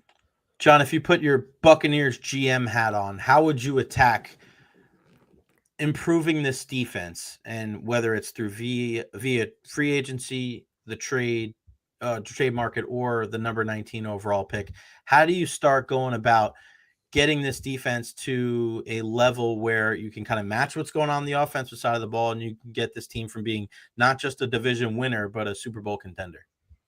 I think you have to get really serious at a couple of positions, and you have to spend this offseason. I think I've completely supported their approach to be careful, just given the cap situation and where they were at. They've navigated those waters. They've navigated 2 tough post-Brady years with the cap, and gotten back to the point where they can start to go in and be aggressive again. Not many teams come out of a win now all-in window and are ready to compete again. I mean, really, they won a playoff game last year and were very competitive against the Lions, or 2 years ago. And then this past, I think very fluky game against Washington, I'll say. I'm not sure they were better, but easy path to see that game going differently. The Bucs ended up in the NFC Championship game. I do not think there's any fatal flaw with the team that would have kept them out from being able to compete with the Eagles last year. And we all know how they've done against the Eagles. So it's there. You might not say they're the betting favorite, and they aren't. And there's a way that it goes poorly, especially with Cohen gone now. I think there are real legit questions with the offense. We'll see what happens. But I think for the Bucs standpoint, they're not going to, if they go in assuming the worst, then they're obviously, they can't do that at this point in time. Right. So to me, you have to go all in. If you're the Bucs, you have to make a move to add a real difference maker to this defense. They have basically drafted their entire defense. They've been very hesitant, and especially the last couple of years, rightfully so, with where the cap was at, to add a real difference maker to the defense. But this year, I think that has to change, and they have to really explore and be aggressive to add real difference makers to this defense, whether this is actually a decent free agent crop for the secondary. It's not for really any other position. Can you get in on that group at all? I talked about Charvarius Ward being a potential addition for this team that probably wouldn't even cost that much at this point because he's coming off a bit of a down year, and there's been obviously some stuff with him that's made it very hard for him, I think, on the field. But I think that if he's ready to return from some of that stuff, that he could be an upgraded player. There are a couple names I wrote about for them, but I think they have to get really serious about adding 3 or 4 legit pieces to this defense in the offseason. And if they bring Godwin back, and I think the offense takes care of itself. Obviously, if you're in position to draft a stud, I think you draft one. That's a different story. But to me, in free agency or via a trade, I think you have to get serious about trying to add another difference maker on the edge. I would be in on the Trey Hendrickson conversations if they're to be had. I think that needs to happen. Don't know whether they'll do that or not, but it does seem like Todd Bowles has been more vocal than ever before that we have to get rushed with 4. If we don't get rushed, we cannot blitz. And he didn't want to blitz. Last year, first half of the year, he blitzed less. He didn't want to go that route. And then second half of the year, he just screw it. Like, we got to go all in when blitzing. That's who we are. It's the only way we can get pressure. So to me, that is the key. Like, can they find people? Yes, the secondary matters. And, ultimately what they do with Dean is probably going to determine whether there's a true starting spot there or not. But you need linebackers. Even if Levante comes back, you need to add 2 playable players there. I think at linebacker, 1 probably at least in the draft, and you need to add another player up front that makes a difference. And then we'll see what happens with Dean and the rest of the secondary.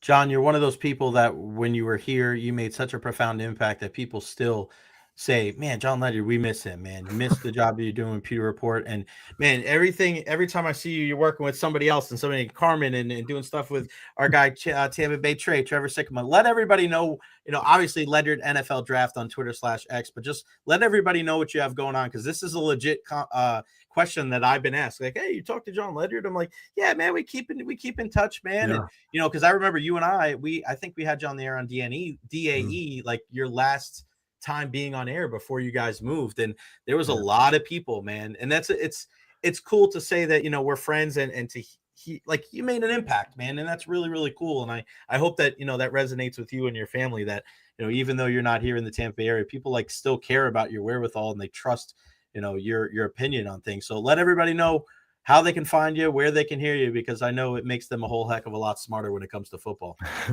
Well, I appreciate that a ton, Jay. I mean, that's the biggest thing when we were there in Tampa.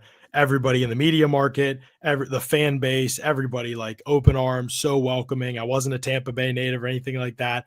Never was made to feel like I didn't fit in or was less than or anything, just because I hadn't covered the team or been around the team my whole life. And so, yeah, hopefully that people recognize that I was watching every game of the last couple seasons before I got there, so I had a strong understanding of what I was stepping into from a roster standpoint, and asking all of you questions. Hey, what's the dynamic of this guy? Like, is he fitting in? All those kinds of things. And the Bucs media, I mean, Tampa Bay media, like I've been in a lot of other cities, it's just an unbelievable, awesome group of people. And so, yeah, unbelievably grateful for the time there, and miss the heck out of all of you. As Greg and Jenna and everybody are always reminding me, like, hey, come back and visit and stuff. And we definitely plan to. But yes, still covering the Bucs and still doing Bucs stuff and NFL content. Audibles and Analytics is my Substack.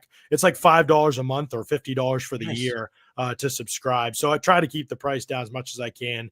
That's like, in season, it's like 4 podcasts a week, and it's lots of written content and stuff. I usually write a film article on the Bucs each week in season, and then do a Bucs podcast with Josh Capo, who I know you had on recently as well.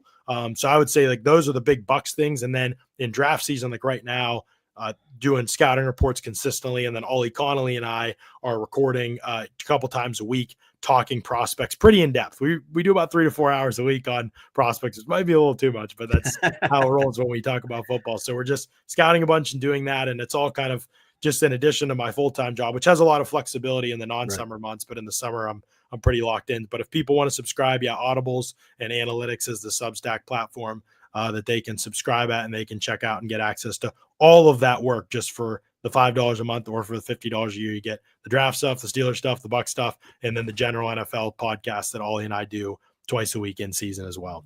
That's awesome. Yeah, and I'm telling everybody on social media, lay off our guy Josh Capo. I thought he had a good point about Vita Vea.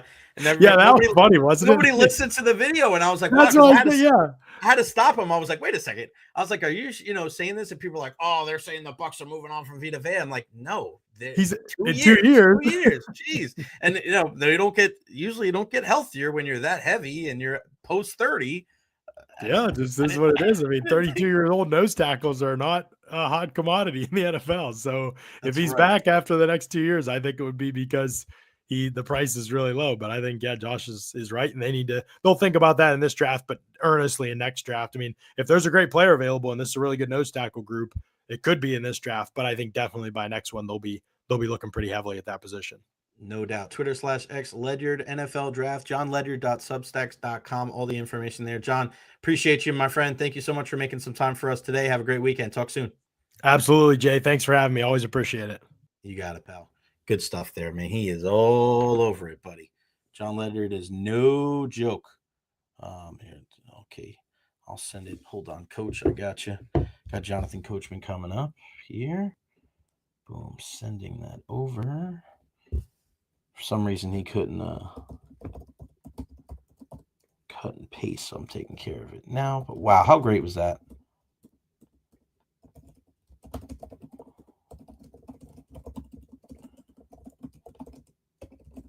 All right. Great Jonathan Coachman is going to join us here momentarily. Remember the coach? Sent. This is the kind of thing you have to do when you're just running the show by yourself. Oh, come on, Coach Crumley. I guess your boy Chenzo has got you forgetting me because I'm not considered an old timer anymore. Maybe I can get some airtime next prep golf season. You son of a gun. I knew it. I knew Coach Crumley, longtime head coach of Steinbrenner High School, was going to give me some grief there. Damn, just the way it goes. I can never please everybody. Just the way it goes. Yeah, what a good chat. What a good chat. Jon Ledyard's all over it, man. He really is. He knows a little bit of everything when it comes to the National Football League, Bucs, Steelers. He's a guy that's really focused right now. He was just busy because, listen, we were going back and forth today. We were going to postpone. He was going to join me on Monday. And then he was like, all right, because he had stuff to do, but he was like, all right, I got to have everything ready by 3. And then he's just like, you know what, screw it. Let's do it today. I want to talk. I was like, okay, let's do it. Let's do it. So that's what we got here. And isn't it great to be able to see people that have current impacts on the Tampa Bay area and also, recent impacts on the Tampa Bay area as well. Looking at the guys we just spoke to, Eric Beattie and Eric Luksis, making an impact there at Sickles and making an impact at Strawberry Crest. Like those guys they're incredible and great friends as well. Make sure you follow me on all social media platforms, Facebook, YouTube, Twitter, Twitch, TikTok. I am everywhere. Like and subscribe as well on YouTube. Rays in action right now against the Pirates. And today was the first outing for our guy, Ryan Pepio. And let's see how he's done so far. 2 innings pitched, 2 hits, 1 earned run, a walk, and 2 Ks. He gave up an RBI double to Isaiah Kiner-Falefa there in the second inning. So good. Be able to get him there. Out there, we got a hit for Jonathan Aranda, 0 for 1 for Josh Lowe, 0 for 2 Junior Caminero, Curtis Mead, Richie Palacios, Johnny DeLuca, and Taylor Walls, some of the other players that are in the lineup for the Tampa Bay Rays as we inch closer and closer to the start of the regular season. It looks like UNC, North Carolina, football general manager Michael Lombardi acknowledged that the program under new coach Bill Belichick is considering a behind-the-scenes look at the team amid a report that the Tar Heels could be the focus of HBO's off-season Hard Knocks. And, you know, the in-season stuff for Hard Knocks is usually pretty good. But if you want to look at the off-season Hard Knocks, go look back at what happened last year to the New York Giants. That was terrible. You remember that? You remember Joe Shane and Brian Daboll and the decisions that they had to make about this team during last year's offseason Hard Knocks, where Joe Shane was saying that, or his son was saying that you got to go get Jaden Daniels. He's a beast. And them talking about how they don't want to give up on a guy like Saquon Barkley. There is a part of me that is very shocked that both Joe Shane and Brian Daboll are still with the Giants after making those decisions and them not working out well and committing to a guy like Daniel Jones. I just, how did they not see that that wasn't going to work? That 1 year. And that's the killer. That should be, somebody should write a book about that when it comes to sports. There should be a book written about the 1 year that cripples franchises. Because you see that in all of sports. You can see you don't really know who your guy is. You don't really know what your team's about, but you have 1 year with a modicum of success. And it doesn't necessarily have to be a championship. It could just be a playoff appearance or one playoff win. And that's what the Giants had. If the year that they made the playoffs with Daniel Jones and won that first game against the Minnesota Vikings on the road didn't happen, and they were just like a normal team, they don't pay him that money. Like, let's say they had a decent year, but they didn't make the playoffs and win that game. He doesn't get paid. And Saquon Barkley probably still is with the team. And they probably would have been looking at a quarterback last year. And this year, they probably would have had a J.J. McCarthy or a Drake May or a Jaden Daniels or one of those guys. It would have been completely different. But you see that a lot in sports where one team, they have that one season where they're maybe a little bit earlier in their maturation and development. And everything falls into place for them. And they have success. And a player does well. And then it just throws everything off because it was fool's gold. It was a mirage. They were not that good. And look at this. B saying Daniel Jones, $160 million contract. Don't you remember 2 years ago, people were wondering, where does Daniel Jones stack up with Baker Mayfield? Remember that conversation? Baker Mayfield and Daniel Jones. They were here, right here. I don't know if I want to pay Daniel Jones. I don't want to know if I want to pay Baker Mayfield all that money. Now look at it. Baker Mayfield is one of the best bargains in the National Football League. He has played fantastic, whether it's with Dave Canales, whether it's Liam Cohen, and with Josh Grizzard, who looks like a guy that could be, coaching your junior high football team. Guy from Yale, he's been there. He's been in those meetings. He's been in that locker room with the Buccaneers with Chris Godwin and Mike Evans and Baker Mayfield. He's had some success. He knows what it looks like, but it's completely different when you're the play caller.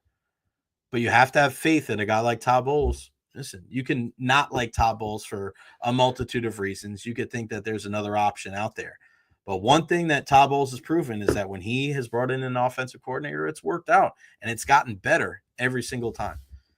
Dave Canales worked out for the Buccaneers because, as Baker Mayfield has said, he was an optimist bully.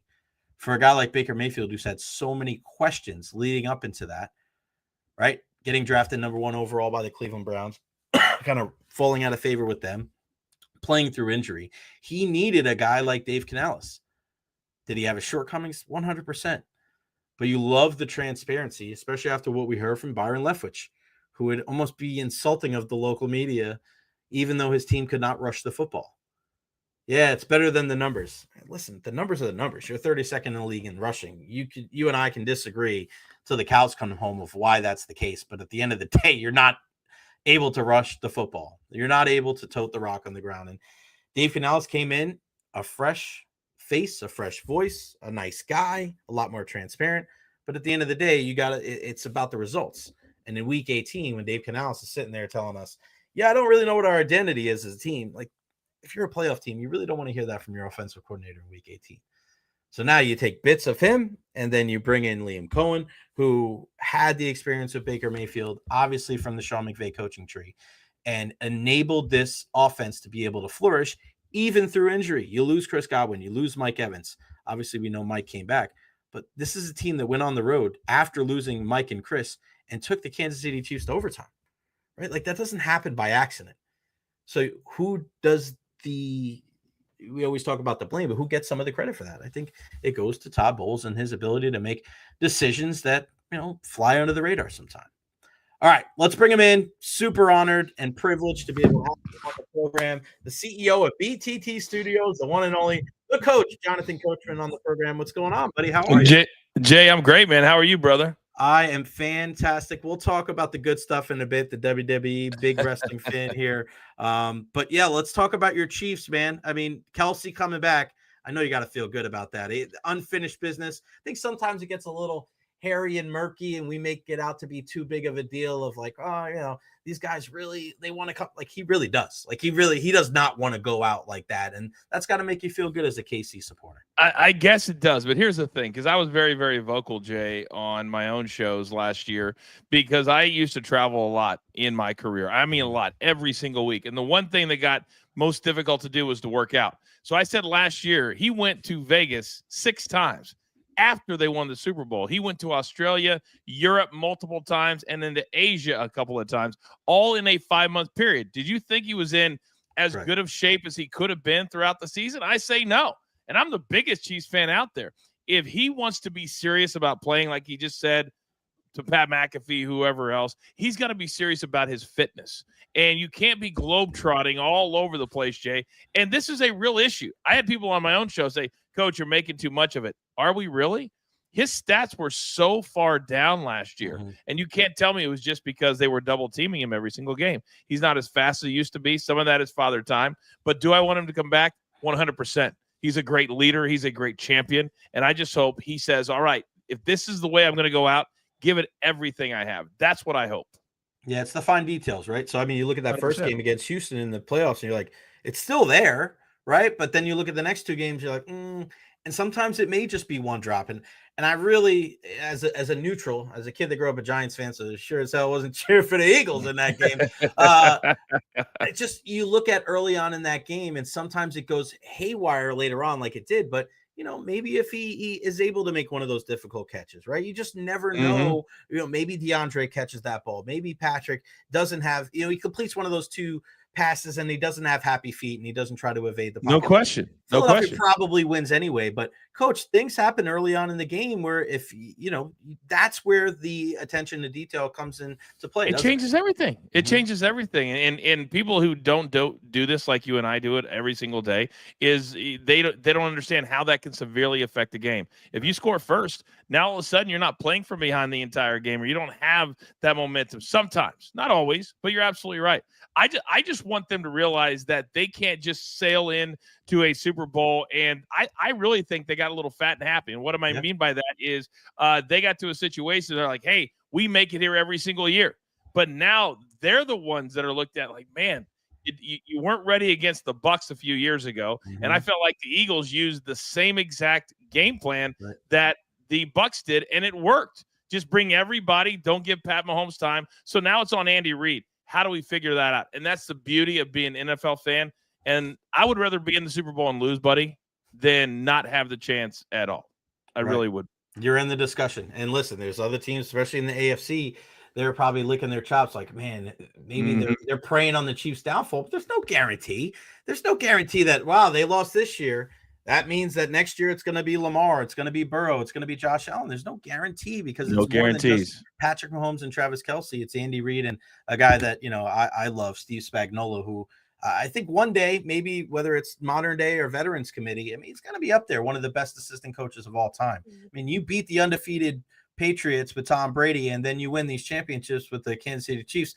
He's one of those guys that people don't nearly talk enough about, right, Coach? They don't. But here's the thing, and hopefully you can understand this from a fan's perspective.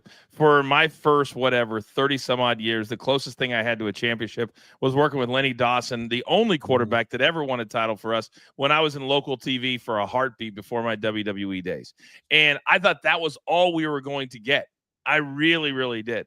And so now in my mind, our defense is terrible, even though it's not. In my mind, we can't stop anybody at the most critical moments, even though I know that's not the case. But when you have so many years, you know what I'm saying? When you have so many years where that has happened, I used to say this as a joke, that you turn any good defensive player and put a Chiefs uniform on them, all of a sudden they suck. And that's how I felt. Right. But I know that's not the case. I got to give Spags his due because we have won 3.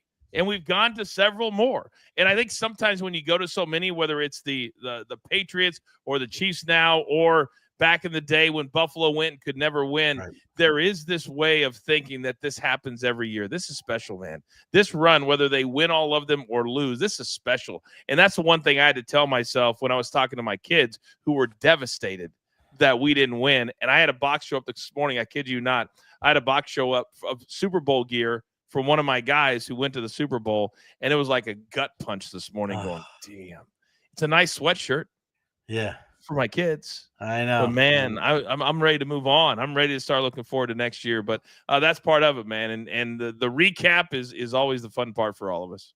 You got that right, buddy. And I know you've been traveling around the world. I don't know if you remember this, but when you hosted the Sneaker Soiree many years ago here in Tampa, we got a chance to talk. And one of the things that I've always been a huge fan of is the way sports and wrestling have come together. And I was the only one of my friends. This wasn't a thing where like all my friends were into wrestling.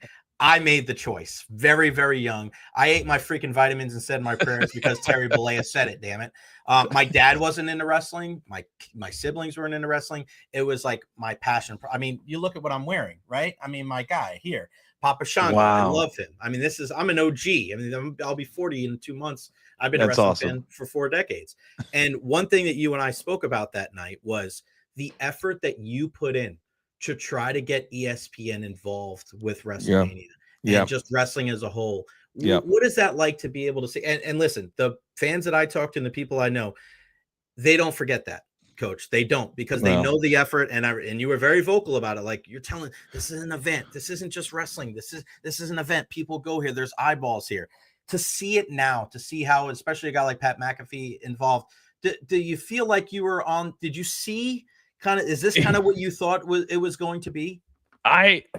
There's a lot of satisfaction in the landscape now. And what satisfies me the most is what people don't understand I went through just to get to ESPN, because they have this thing out there. They call it the wrestling stink. And when you have the wrestling stink on you, it's very, very hard to get people. And I'm talking, this is back in 2007, 2008. And I even got a job like for 2 years. I did small college. You're showing up to, I would show up to like college gyms that had 100 people in it to call games for CBS College Network or whatever it was. And I would show people, oh my God, what are you doing here? You're on Monday Night Raw every week. But it was about the love that I had. And so when I get to ESPN, and there was a certain executive there that no longer is there, who just because I came from wrestling, we never met, we never spoke, nothing. And he literally was trying to hold me back for that because he doesn't like wrestling. So that was a difficult thing. So then when Vince called me at 3 a.m. one night, him and Kevin Dunn said, hey, we got to make this happen. My loyalty to him overrode my entire career. Right. And I think it hurt me, to be honest with you. And I still lasted almost 11 years at ESPN. But I was like, listen, we need to be showing this. So now the satisfaction, Jay, that I get is watching Joe Tessitore, who has a big college football package, and he also does SmackDown or Raw, whichever one they put him on. Michael Cole's on the other one. To go from that in the last 17 years to we don't want anybody from the WWE ever working here, to having Todd Grisham, Charlie Arnold, now Joe Tessitore, Pat McAfee, the list goes on and on. That's no longer the case. That's what I take pride in. because I that. was the first one. I was the one that pushed down that door. I was the one that said, hey, let's put together a really good little crew. And we went to we took Sports Center to WrestleMania 2 or 3 years. And we interviewed all the big stars. It was amazing. We had weekly segments. So there are certain things in your career, Jay, that nobody can take away from you. And that, for me, is one of those things. Nobody can take away the fact, I don't care what anybody says, we had a big part in that $1 billion deal that they got from Fox. Because 100%. Vince and Kevin told me, though. And, I live in the world of show and go, just like you have to with your new show. You got to show people, and then you go. That's the way the business is now. Nobody's going to give you a bunch of money for a new show. You got to show them, and then you go. We showed them. And then Fox went, and now you got Netflix, $5 billion deal. And the whole message was that if this can work on ESPN, this can work anywhere. And you see what's happened. So I'm very, very proud of me, the people who supported me, and the fact that we didn't let some of that negativity keep us down. And now it's not even a discussion anymore. You don't even worry about it. You want to go work at both places? God bless. And that part I absolutely love. I just imagine Vince calling you at 3. Hey, pal. Yeah. Hey, pal. Hey, We got an idea. Yeah. And That's he didn't exactly wake up. how it happened. Yeah. They had just landed from, on their private jet. And every Tuesday night, they always would fly back from TV and they would land. And so in his mind, we were all supposed to work 24 hours a day, even after I left. Right. Even the years after I left, I still was loyal to him. That part still kind of pisses me off, to be honest, that with everything that he's done and the lack of loyalty on the other side of the fence. But I did it for the right reasons. And that part I will always be able to justify. And you hear that a lot too when it comes to, I listen to all the podcasts and watched all. My cousin was actually the cinematographer on the McMahon Netflix thing. So he was there at WrestleMania in 2020 and we met up and he's like, I'm literally following him and Bruce Pritchard, bro. So it's just like, you think about things like that and all you hear is how everybody is just loyal, like loyalty. And it may not get it back your way, but everybody, even people that have gotten burned. I mean, you listen to Bret Hart, right? Even to him, he's like, I still looked at Vince like a father figure. I still have that part inside me where it's like, I'm so grateful for everything that he did for me. It's just, it's kind of weird maybe from the outside to look at it, but you also realize like, hey, a lot of times these people got these opportunities to be able to fulfill their dream, even though this guy wasn't always on the up and up. And you got to remember when you're in a bubble, and this is what I explain to people whenever I'm on any show and this topic comes up, because I talk about Vince all the time and on our shows because he's a part of the story. To me, it's idiotic to stop every time and go, hey, public service announcement. We're talking about Vince McMahon. He's part of the story. It wasn't like he was doing all that stuff in front of us. And so I tell people that all the time. So that's where the confliction comes in, is the things that I did, many things, whether it was time away from the family, stuff that he asked me to do privately, whatever it was. I look back now and go, damn, and people said, why couldn't you have stopped him? Or we don't even know if any of this, that's why I don't comment on the nonsense. Right. You can't, but it's, I have 2 children from a woman I met when I was in the WWE. I have, they are my life. And so without that, I wouldn't have these particular children. The style that I have, learning how to speak, how to cut promos. I believe I'm one of the best talkers in the country, bar none. And would I have had that if I wouldn't have learned from The Rock? If I wouldn't have been next to him for all of those years? I would say no. I would have still been very, very conservative, probably because you're in that local news category and you're like, man, I got to be in Wichita, then Kansas City, and then Chicago, and then ESPN. And I didn't have to take that normal route. So all of those things I got from from WWE, and I'm incredibly grateful. And also the lifestyle. When you're 23 years old and somebody pays for you to travel around the world every single week, it's sick. It's absolutely sick. You ain't really saying sorry. You're not apologizing for that, Coach. Yeah, not at all. Not at all. It was awesome. All these different countries, probably over 100. I never counted. So when you have all those great experiences, and in life, Jay, I say it all the time. I love this Denzel quote where he says, you don't ever see a U-Haul truck behind a hearse. Meaning you can't take any of the stuff with you. And for me, my career is not about the stuff. I barely took pictures. I barely have any of that. But I've got the memories and I have the things that you and I could talk about that I was able to do that no other announcer was able to do, that nobody could take that away from me. And that, to me, at this point in my life, is what life's all about.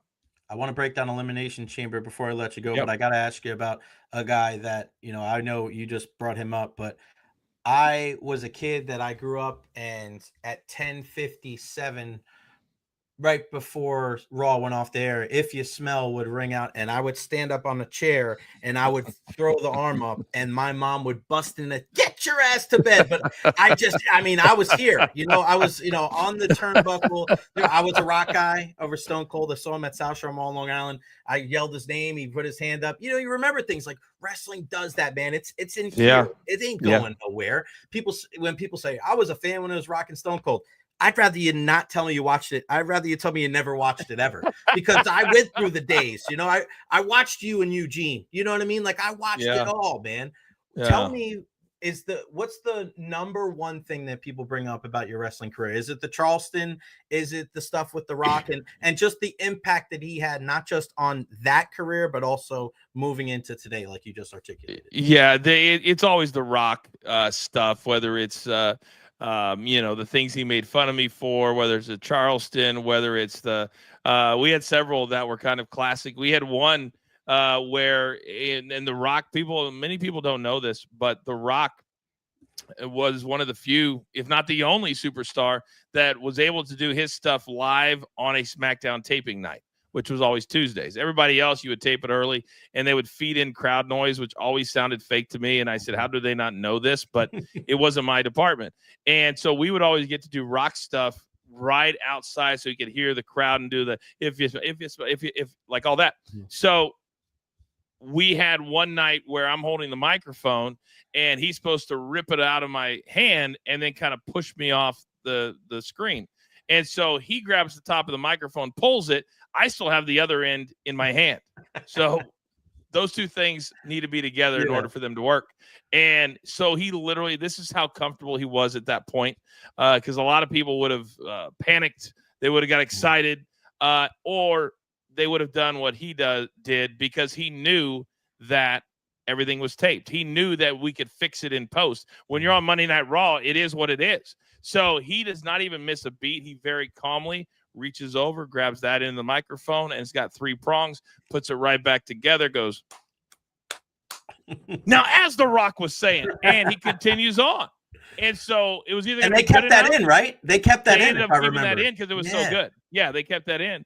But and in my ear, Kevin Dunn was like, "Put it back together, put it back together!" Like, they were screaming at me, and I'm like, I didn't even know what to do. I'm like, literally stopped. So those are the type of things that I learned from him: the pacing, the timing, the creating. If you smell what The Rock is cooking, I would do all of his. We have a pre-tapes room, and I would do all of these interviews for home videos and for Access Hollywood. Vince would not let anybody backstage. So if the show extra wanted to do an interview, they would send it to me. I would do it with The Rock, Stone Cold, whoever. So people ask about that all the time, more than anything else. And then also they bring up the fact that I turned heel, and no announcer had ever done that before too, which I'm super proud of. So those are the two things, certainly. And the Eugene stuff was a lot of fun too, because that also involved The Rock, who called at that, it's the best night of my career. We were in San Diego, and Rock was, not doing anything on that week. He called the office and said, "Hey, I'd love to be a part of what Eugene and coaches are doing." And we turned a 12-minute segment. People go back and watch it. It ended up being 25 minutes. And Triple H was not pleased because he got time taken out of his match because we went long. And so, yeah, me and The Rock will forever be linked, I guess is the word for it. All right, let's take it to Elimination Chamber. The deal with Cody. Like, what do you make of this whole thing? I want your soul. I mean, somebody said, yes, it reminds me of Shang Tsung in Mortal Kombat. Midnight is your soul is mine. Great movie. Underrated movie with Christopher Lambert is rated. I like it because I'm not, and our good buddy Titus O'Neil from here in the Tampa Bay area, he always makes fun of me. He goes, Jay Recher is one of those guys that, Friday night, everybody else is out drinking and Jay's in there watching SmackDown. And I'm like, yeah, but I'm not a mark. And he goes, you're not a mark. You're not a mark. You might be a loser, but you're not a mark. Like, thanks, Titus. But what do you make of that whole thing? Is this going to be Cody, becoming corporate Cody? Do you see a swerve coming? Like, how do you because I like that there's that kind of, this doesn't make any sense because it doesn't always need to be black and white to be good. That part I will agree with you on. The part that it looks like they're trying to reinvent Vince and Stone Cold is very evident to me. Right. And I like the fact that they're trying something, but it just seemed very weird to me. And then they made a shirt that's coming out, I believe, tonight. Yeah, that with the soul, the I Want Your Soul shirt. That part is weird to me because they're trying to separate the two worlds, and they're trying to say, okay, when this character is on WWE, this is who he is, and then when he's over here, he's the guy that runs $7 and Moana, and they just signed a deal with Disney, and he's talking about that. So, but you're talking about it in the same promo.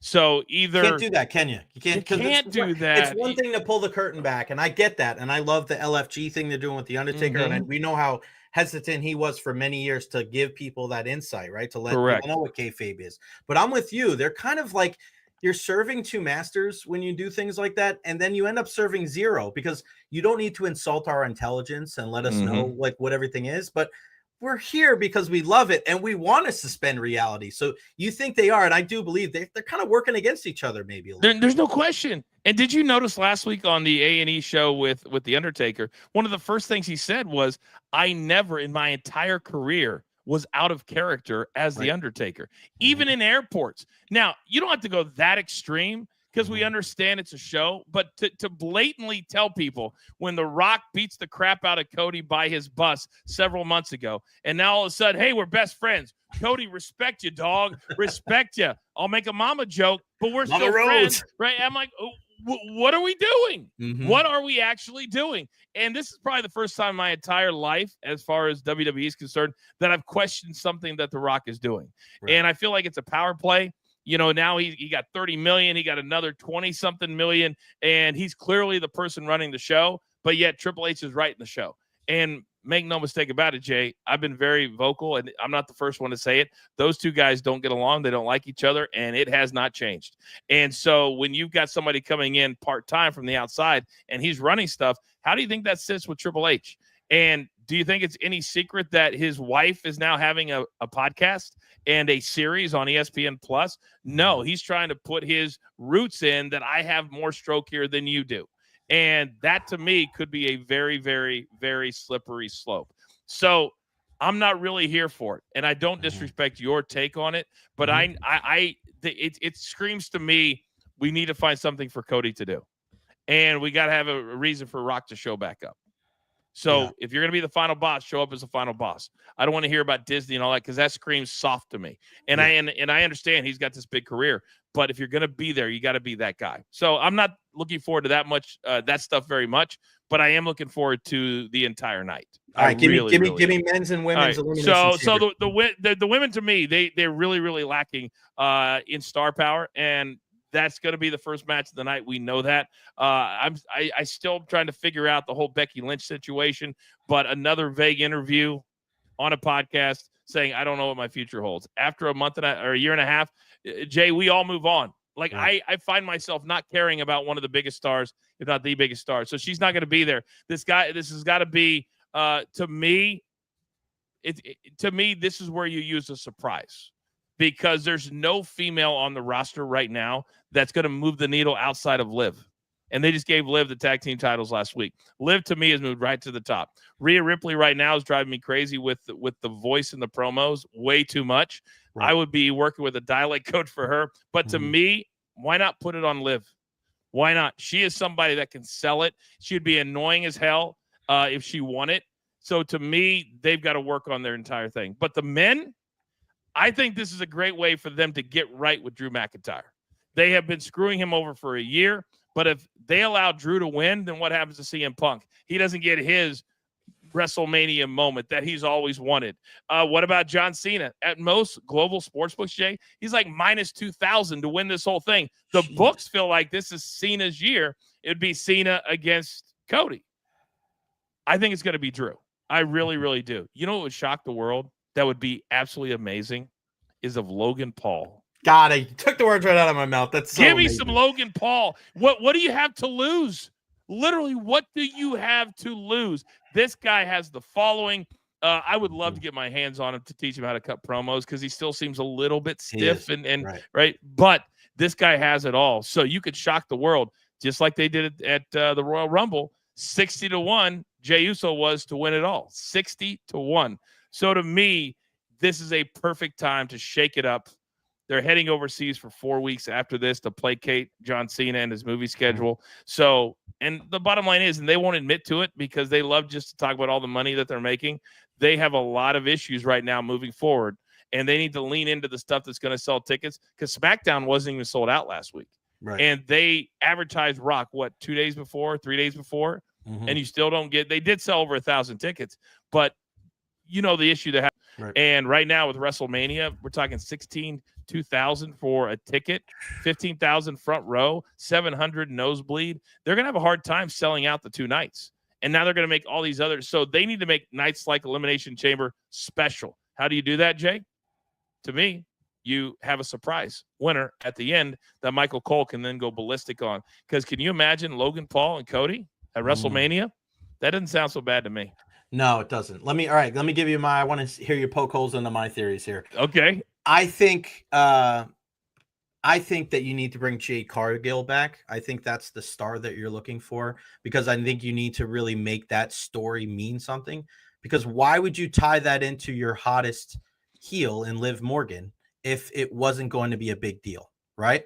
Why is she involved, even as a person to kind of throw her off the scent? I did it for the Rock. I did it for the people, right? We're going, because, it's, Jim Cornette says it, right, man? You recycle these storylines. So this isn't something, I wasn't born yesterday, even though I was born during the day.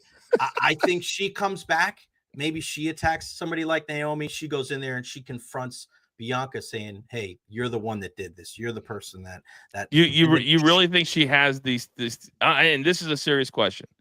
You think she has the skill level to pull this off? I don't know. Here's what I'm saying, though. I feel like there's a way to you still have to hide her, right? You still can't put her on the top of the mountain with a one-on-one match. You can't.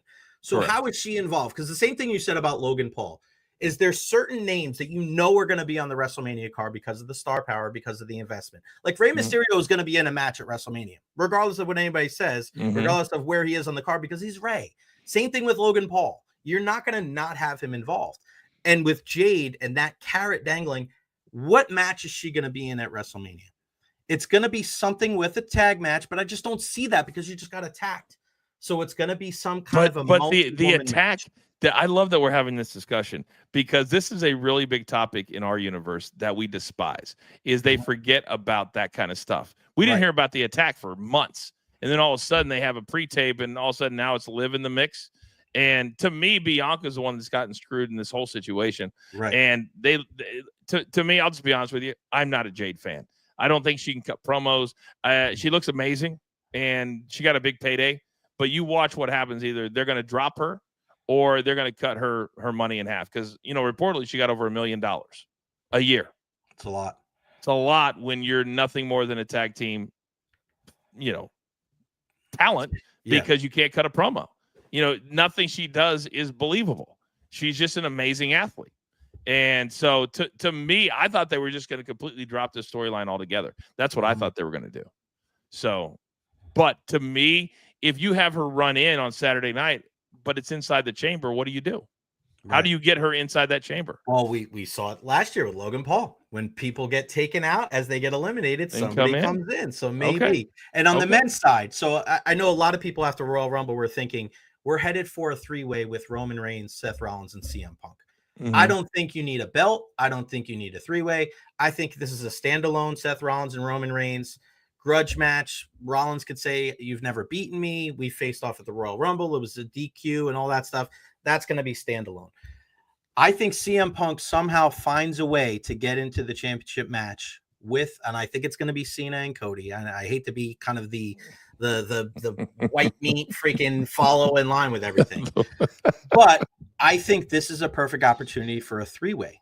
And the reason being is you satiate everything. What don't you want between Cody and Cena? You're going to get almost the Hogan Rock type of thing where you're going to go into the match thinking you know who the baby face and the heel is going to be. And then the match happens. And then you're like, oh shit, we might have screwed this up. And good on the Rock and Hogan for understanding what the environment is, right? 100%. Yes. How do you eliminate that? You bring in a third party and you bring in CM Punk. CM Punk now, he finally gets the main event WrestleMania. Now, if you would have told CM Punk, hey, you're going to be in a 3-way, he'd probably shit all over it. But you tell him it's with his buddy, Cody Rhodes, and it's the last WrestleMania match with John Cena. I think he goes, all right, I'll take that, right? Because what people are forgetting is, and I'm sure you hear some of this from some people, people keep saying like, oh, Roman owes CM Punk. Roman doesn't owe CM Punk. Paul Heyman was the guy that owes CM Punk the favor, not Roman Reigns. So maybe to the point of Cena wins Saturday night, and then CM Punk says, hey, your favor is get me into this match somehow, some way, where maybe night 1 of WrestleMania, I got to win this match. And if I win, I get entered into that match in night 2, something like that. What do you think? I'm totally crazy? Do I have something? Well, it means a lot coming from you, my opinion here. I don't hate it. The part of this that's going to be very difficult is getting the behind the scenes CM Punk, who reportedly has been great to work with. Right. Reportedly. But when you're talking about that WrestleMania moment, you want that one-on-one match. Right. And you want it to mean something. I actually think what you just described would be highly entertaining.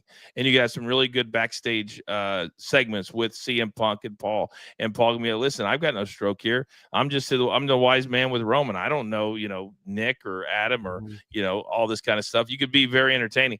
But then CM Punk would have to buy in. And right now you've got all these egos. And when they get to WrestleMania, and this is what happens when you bring The Rock back, and now John Cena's got to be fit in there. You've got these part-timers, so to speak. And then the full-timers like the Seth Rollins, especially, love to bitch, moan, complain that I'm not getting mine, and I've been here for over a decade. This used to be the biggest problem when I was there. My first run was over 10 years. Is people thinking I deserve it because I did house shows all year. I deserve it. You don't deserve anything. What you deserve is to come up with ideas that will, for the masses, be entertaining, because WrestleMania is the night you try to bring in the casual fan, not the hardcore fan. And a lot of talent don't understand that. They think it's a night to be rewarded. No, it's a night to do the biggest business you've ever done for the WWE. That's what it's about, instead of being deserved. So that's always been an issue backstage. And it's always driven me nuts, because a lot of guys and girls like to sit around and they don't throw anything. You just gave 4 ideas or 5 ideas. Imagine if you're a talent and you walk in and say, hey, Triple H, can I have 5 minutes of your time? And you actually write them down and say, listen, I was thinking about this. They want guys that are proactive. They want ladies that are proactive. They used to sit around in the stands all day long and wait for somebody to come up, and they get excited when they were being used. And then they would complain because I'm not main eventing whatever it is. So I actually like your ideas very, very much. You. And you're right. It's about star power at WrestleMania. Think about it. From Liberace to Lane Johnson. That's who has been involved in WrestleMania. No doubt. The one and only Jonathan Coachman, the Coach Rules on all social media platforms, coaching company, Behind the Turnbuckles, BTT, PJ Tour, PFL, and mybookie.website/Coachman. Coach, man, again, you are an inspiration to me as somebody that got let go after 10 years at iHeart. You were always one of those people that I looked up to, and I've always strived, be better, dive into the things you like, make yourself multifaceted. Amen. Don't shy away from wrestling. Don't shy away from anything that you do. Really dive into the shit that you really love and passionate about. And, today's the last day, 2 months into this, and to have you as the final guest of the month, man, it means a whole hell of a lot. So thank you for all that you've done for me and everybody, and the inspiration, and keep kicking ass, my man. Hope to talk to you again soon. It is my pleasure. That means a lot, man. Keep going at it. 2 months turns into 3, turns into 6, but you gotta have passion, and clearly you do. So I'm here anytime. You send a text, we're doing this thing. So I appreciate and glad I could be on, man. Anytime. Thank you, Coach. Best of luck. Have a great weekend. Enjoy the Elimination Chamber. Thank you. You too. We have a live watch along, by the way, for our premium members, if anybody wants to join. All right. I'll definitely post that and let everybody know. Thanks, Coach. The great Jonathan Coachman, man. Unbelievable. Hope you guys enjoyed that chat. All right. 2.5 hours, man. I'm sweating. I'm tired. I'm done. Thank you all. I love you all. Thank you very much. Follow me on all social media platforms, Facebook, YouTube, Twitter, Twitch, TikTok. I am everywhere. Like and subscribe as well. Where am I going to be this weekend? USF tonight, USF tomorrow, Sunday. I'll be all over the place, man. But, man, watching Elimination Chamber, that is for sure. I can't thank everybody enough for all that they do and all the support. Have a happy and a healthy and a safe weekend. A big thank you to everybody that joined us today. Jonathan Coachman joined us on the show, as well as Jon Ledyard. How great was he? Eric Luksis, Eric Beattie. Those guys were awesome. We talked a little bit of everything on the program today. TJ Rives joined us on the show, as well as Daniel Gallen, giving us some insight on Penn State football and Abdul Carter, the possible number 1 pick in the upcoming NFL draft. At Jay Recher, everywhere. Everybody have a wonderful weekend. We'll see you Monday at noon right here on the Jay